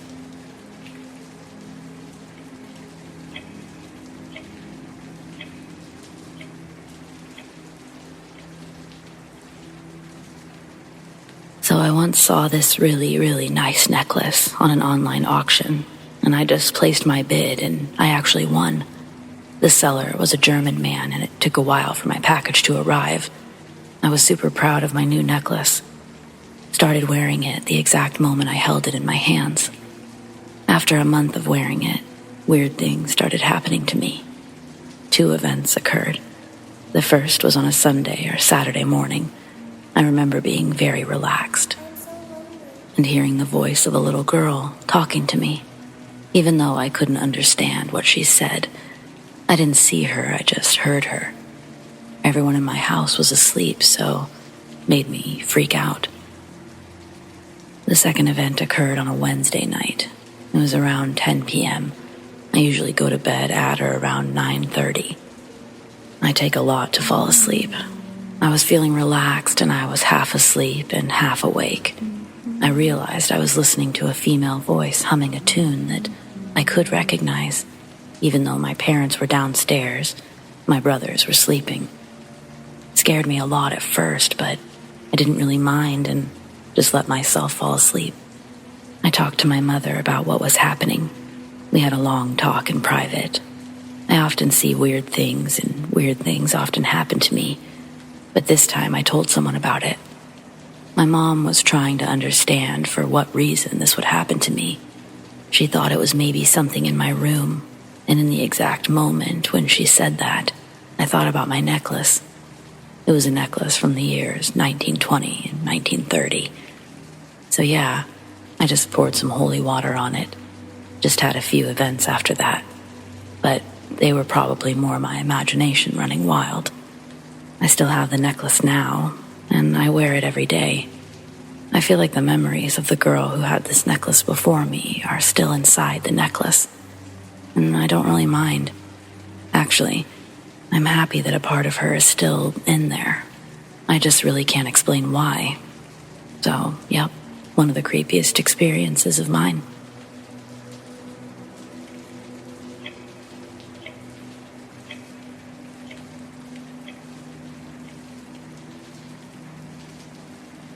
My mom and I live alone in a very safe neighborhood.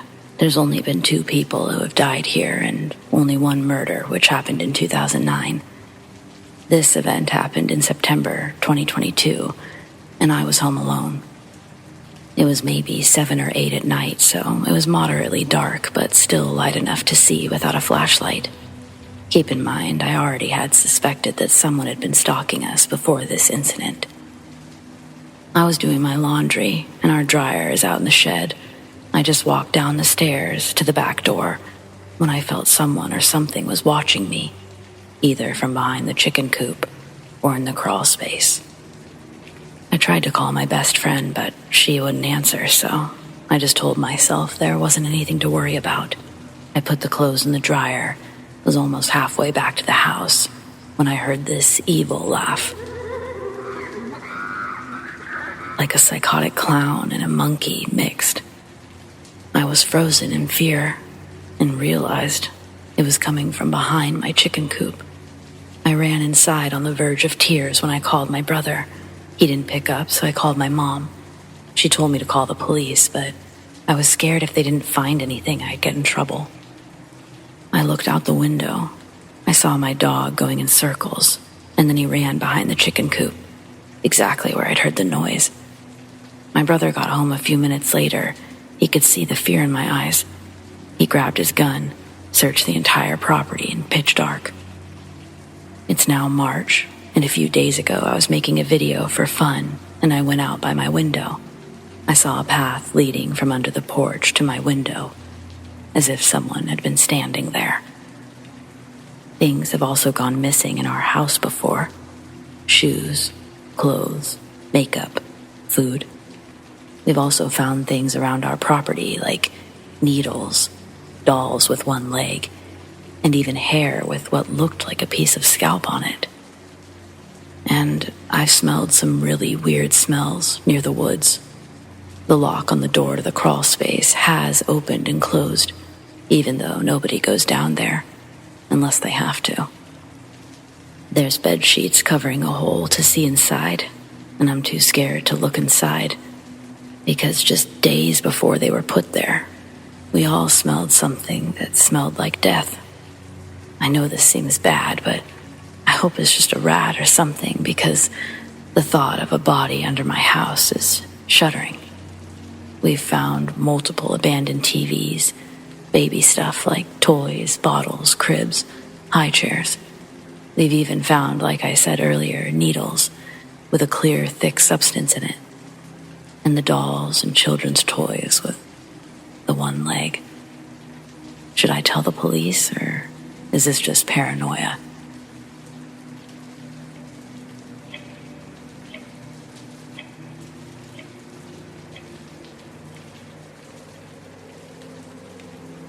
I was probably 15 or late 14 at the time. Midsummer, me and two of my friends left a girl's house late at night, basically sneaking out of where she lived, kinda deep in the countryside, about a 45-minute walk to get to the city line. We left about 2 in the morning. Me and my two friends, we stepped out of her country subdivision road onto the main paved road. We took a left onto the main road. We took a right. You could basically see just roads and woods each direction, with some mailboxes. But on the right side, opposite our direction, at the top or end of our view of the road, we could see just a white light or reflector image. Our mind was on not being caught by the cops or anything past curfew. We walked left, the opposite direction. While walking, cars occasionally drove by, so to be safe, we would hide in the woods or the tree line every time a car would pass, just in case it was a cop. Every time we would watch a car go by our opposite traveling direction, basically we would look back and the white object was getting closer, quite fast. You could only see it in headlights. Once the headlights were gone, it was basically gone too. We continued walking, all seeing it, just confused, but didn't care to wait. We got to about the town line, and this thing was probably only 200 to 500 feet behind us. Again, we could only see it in passing headlights. None of the cars seemed to notice. When the creature was close enough, it was translucent, white skin with big black holes for eyes, limbs long and limp, looking pretty skinny. Skinny, but still could have been anywhere between 6 to 8 feet tall. We get into the start of town with house subdivision streets, basically townhomes. Every way we'd go, we'd look in the opposite direction, and we could see the thing walking with our pace. When I got a side view of it, I noticed its arms hung pretty low, like it was looking at us but wasn't. Me and my friends that night weren't on any drugs. We snuck outside at night quite a bit, so it wasn't just some fear or mistake. We were pretty, I guess, calm or casual because it kept its distance. We were just more concerned about getting caught by the law, I guess. To this day, I still ride my bike around town at night. I have for years, and I haven't seen anything like that night. In doubt, I sometimes question my vision, but both of my friends saw it 3 or more times that night. It was a gray, kind of cloudy night. I don't know. Any help with what I might have seen?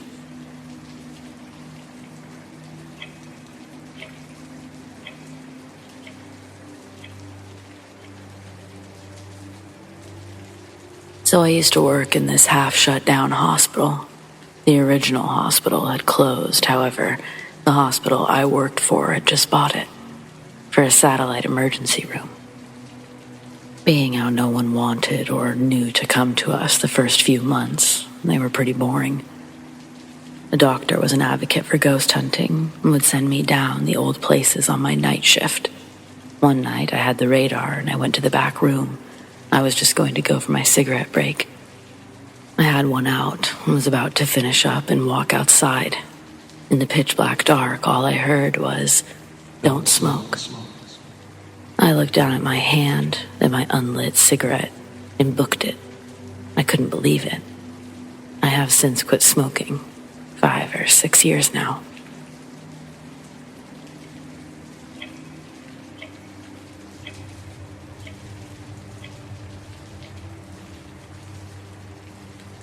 I live with my grandma.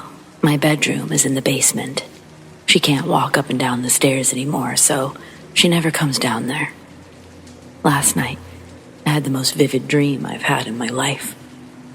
Everything in my dream was exactly the same as it was in real life at the time. My grandma upstairs, my boyfriend and I asleep in my bed downstairs. The dream went like this. In the middle of the night, every car alarm on our street was going off. Minutes later, things around my bedroom were being thrown around the room, knocked off of shelves, and there was a loud bang all around the house. I ran upstairs and the 2 chandeliers in the living room were swinging around. I went back downstairs and a noose had appeared on my bedroom ceiling. When I woke up, I ran upstairs to tell my grandma about my dream. Before I had the chance to say anything, she said, "I felt like Mike was here with me last night." Mike is my father, who passed away a few years ago. I left for work and my boyfriend still sleeping in my bed. When he woke up, he called me and said that he felt very sick, but as soon as he left the house, he felt better. Literally, as soon as he walked out the front door. When I got home from work, I went downstairs and sat down on my bed. I noticed a necklace that I've never seen before in my life. It was just lying on my bed next to me. I went upstairs to ask my grandma about it. She said that she'd never seen it before either. It was a gold chain with a dainty cross pendant. After talking to my grandma, I headed downstairs. The necklace was laying in the middle of the kitchen floor. I ran back to my grandma's bedroom. When I came back, it had moved from the kitchen to the living room. Maybe it seems like all of this could easily be explained, but it feels too coincidental. And I don't understand where this necklace came from, or how it's moving around with neither of us touching it.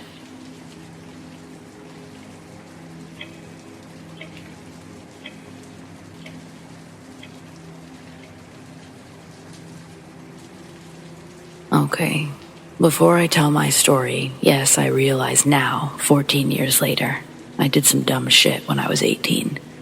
The question is how I got it to stop, leave my family alone, as we want to have a normal life.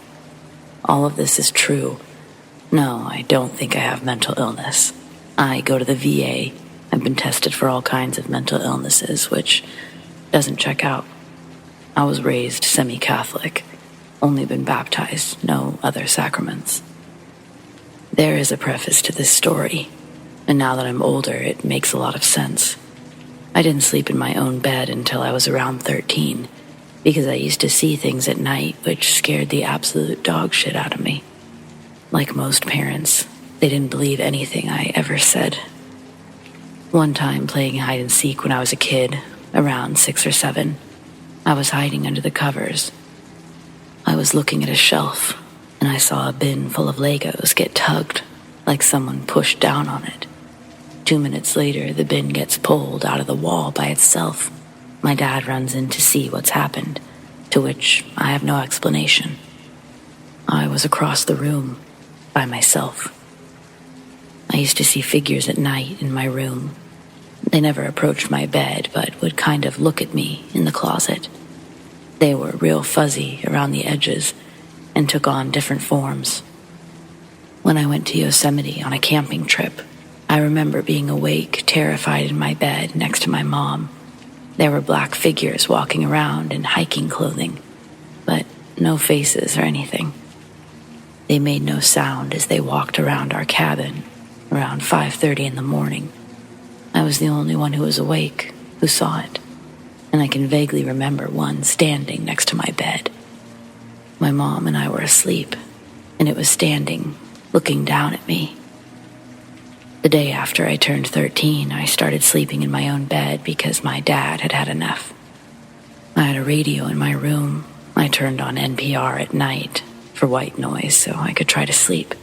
I kept the lights on a low dim and the closet door closed so I wouldn't have things looking at me. None of these figures ever made noises. Okay, real story time. I joined the Marine Corps in the infantry in 2009 at 17 years old. By 18, I went to my duty station in Kaneohe Bay, Hawaii. Those who don't know Hawaiian folklore, Kaneohe Bay used to be the meeting place for native Hawaiian tribes to do battle. The movie Paranormal Activity also came out that year, and we all got drunk, went to the movies to see it. There's this stupid scene where they get a Ouija board. Yes, I know this is where I got stupid. And they leave it on the table, then it moves by itself. Drunk me asks on the drive home if that stuff actually works. We go and find one the next day at Spencer's Gifts in the Windward Mall. We take it back to our squad bay. We stayed in open bays when we first got there. And the person on duty, like RA for a dorm or security, who's Catholic Hispanic, he turns white and he says, "Get that shit out of here right now." We laugh and go to our bay on the top floor. We pull couches around the table and start drinking because we're Marines and dumb. And then we start reading the directions on how to do it. I text my girlfriend, now wife. She also tells me to stop messing with this stuff. She Googles it and tells me to put sterling silver on the board, to which I magically have a St. Michael's medallion that my mother had given me before boot camp. I put it on the board. Again, I don't believe in this stuff. None of the people participating believe this. We put our hands on the pointer, start asking stupid things like, "Is there anyone who wants to talk to us tonight?" This goes on for a while, till all of a sudden the pointer starts moving slowly. I look at the other people and I say, "Stop fucking around. I want to see if this works." Everyone claims that it's not them, and it slowly moves over to yes. So we start asking if it's anyone that we know. It goes to yes again. We ask, who does it know? It says our friend, Nathan, who's sitting on the couch across the bay with a beer in his hand, not touching anything. He's drunk and says, "Very funny, guys." He sits up and says, "Okay, if you know who I am, who are you?" And the pointer spells out, "Grandma." He laughs again and says, "Okay, Grandma, what's your first name?" The board spells out his grandma's name correctly. We look at him and say, "Okay, who did you tell your grandma's name to?" To which he kind of gets quiet and he says, "No one." He started to ask the year that she died. Answered correctly. Her husband's name. Answered correctly. His mother's name. Answered correctly. He gets extremely quiet after this and asks if she has anything she wants to say. And she says, "I love you," and goes to goodbye immediately. He looks freaked out after that, and it's no longer fun. We kept talking to different entities, but it starts to get really weird, where the board starts naming people with birth and death dates from the 1800s, which we Google, and they're all 100% correct. Then I talked to an entity who says it was my mother's unborn child, which was killed by an axe. I text my mom about what I'm doing. She tells me, "You need to stop immediately." She has her own story, where something tried to contact her. At this point, a Wiccan Marine walks in and he says, "What the actual fuck are you guys doing? This is not a fucking toy or a game. You need to give this to me right now. I need to close this fucking board." He jumps on and he starts doing some weird praying or rituals, saying that we're talking to all sorts of things that we shouldn't be. The Hispanic duty man from before walks up to our floor and says, "Hey, can you guys please stop? There's a lot of weird stuff going on downstairs and everyone's freaked out. There's weird orbs of light at the end of the bays and things are getting knocked over by themselves. Please, stop." By the end of this, I'm done messing with the thing, but word got around that this was going on, and around 20 more 18 or 19-year-old Marines show up wanting to talk to spirits on the board. One guy even asked to talk to Satan, and the Wiccan Marine got pissed because he had to sit there the whole rest of the night, essentially babysitting the board. The next day, I felt kind of weird, like there was a pit in my stomach. I went into the bathroom and I kind of started dry heaving till I felt something leave my mouth, but there was no puke or anything. I thought it was too much drinking and ignored it. Went about my business.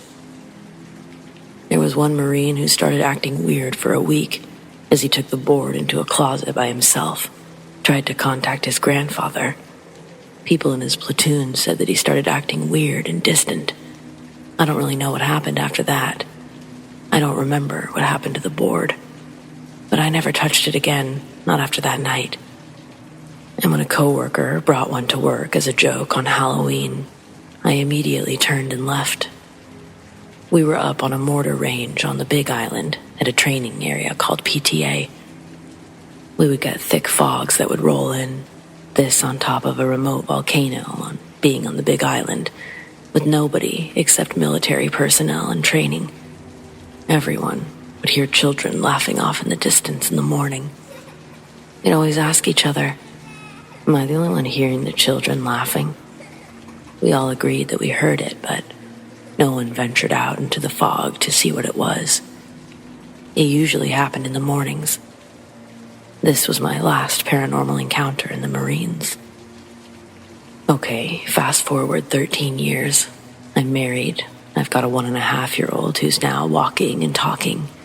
We move into our new house with no issues. It's a new house and we bought it from the original owners, who are still alive. No deaths or anything that we knew of. I posted about this instance before, but just about what happened next. One day my daughter is running around the house, bouncing around normally like she always does. She points to the armchair sitting against a desk in the downstairs guest room. The door was sitting open and she says, "Daddy, there's a man in the chair," and runs over to me immediately. I pick her up. She looks back in the room, starts shrieking and tries as hard as she can to press herself into me, saying again, "There's a man in the chair." The only thing she knows about ghosts are that they say boo. She's super friendly with people that she sees all the time, so I have no idea if there was an actual person in the chair or why she would be so terrified. I have no idea what she saw, but I believe that it wasn't nice. She's inconsolable with crying, shrieking. I can't comfort her. All of my childhood experiences and Marine Corps stuff comes back to me. I tell my wife about it. She actually believes me. We take her to my parents' house and we go into town immediately to buy a feather, incense, other stuff to do a smudging. It was recommended by someone. We proceed to do the smudging throughout the entire house, while I carry around my Catholic Bible commanding all spirits to get out of my house in the name of Saint Michael, Jesus Christ, and the Lord Almighty God. I don't go outside, but we go in every closet, garage, etc. We bring my daughter back with no issues, and life goes on for a while. Every now and then, before we put her to bed, she's now 2. "Daddy, there's a bad man in the house." We always misdirect or read her stories and such, and she goes to sleep with no issue. We have a hot tub in our backyard, and I go to sit in it at night before bed some nights when I'm tired, but one particular night, I had this horrible feeling that someone or something was watching me. Not only that, they were glaring at me as if they were angry. I think I'm empathic. I can feel emotions and feelings. Whatever this was, it was furious and angry with me. I could almost feel it staring me down, like I angered it somehow, personally. When I walk into my house from the backyard, I feel like I'm being watched by something still. It doesn't go into the house, but somehow I can feel it looking at me inside the rear glass slider, inside. Sometimes our healer puppy that we brought home runs out the dog door 2 or 3 in the morning and just starts growling and barking for no reason. And we go down to yell at him to go back inside. The final thing that I think is that I believe this entity or entities are tormenting me, disturbing thoughts that don't belong to me. They started about 2 months ago, before my daughter was born. And up until the end of 2020, I didn't have these thoughts. I've been tested by the VA for psychosis, schizophrenia, mania, bipolar. Have absolutely none of those or any other medical disorders outside of PTSD. I've got no hallucinations, seeing or hearing things that aren't there at all. I can't describe it, but it feels like something has been putting these thoughts in my head, even sometimes my dreams. They definitely feel like they don't belong to me, like they're not mine. I think whatever I contacted back in 2009 has been dormant for a long time and is now trying to come after me and my family. I'm going to have to contact a bona fide psychic, see if they can see what's going on, hopefully do some energy management and get this thing or things out of our lives once and for all. I'm honestly open for suggestions, prayers, advice. I want whatever this is to go away.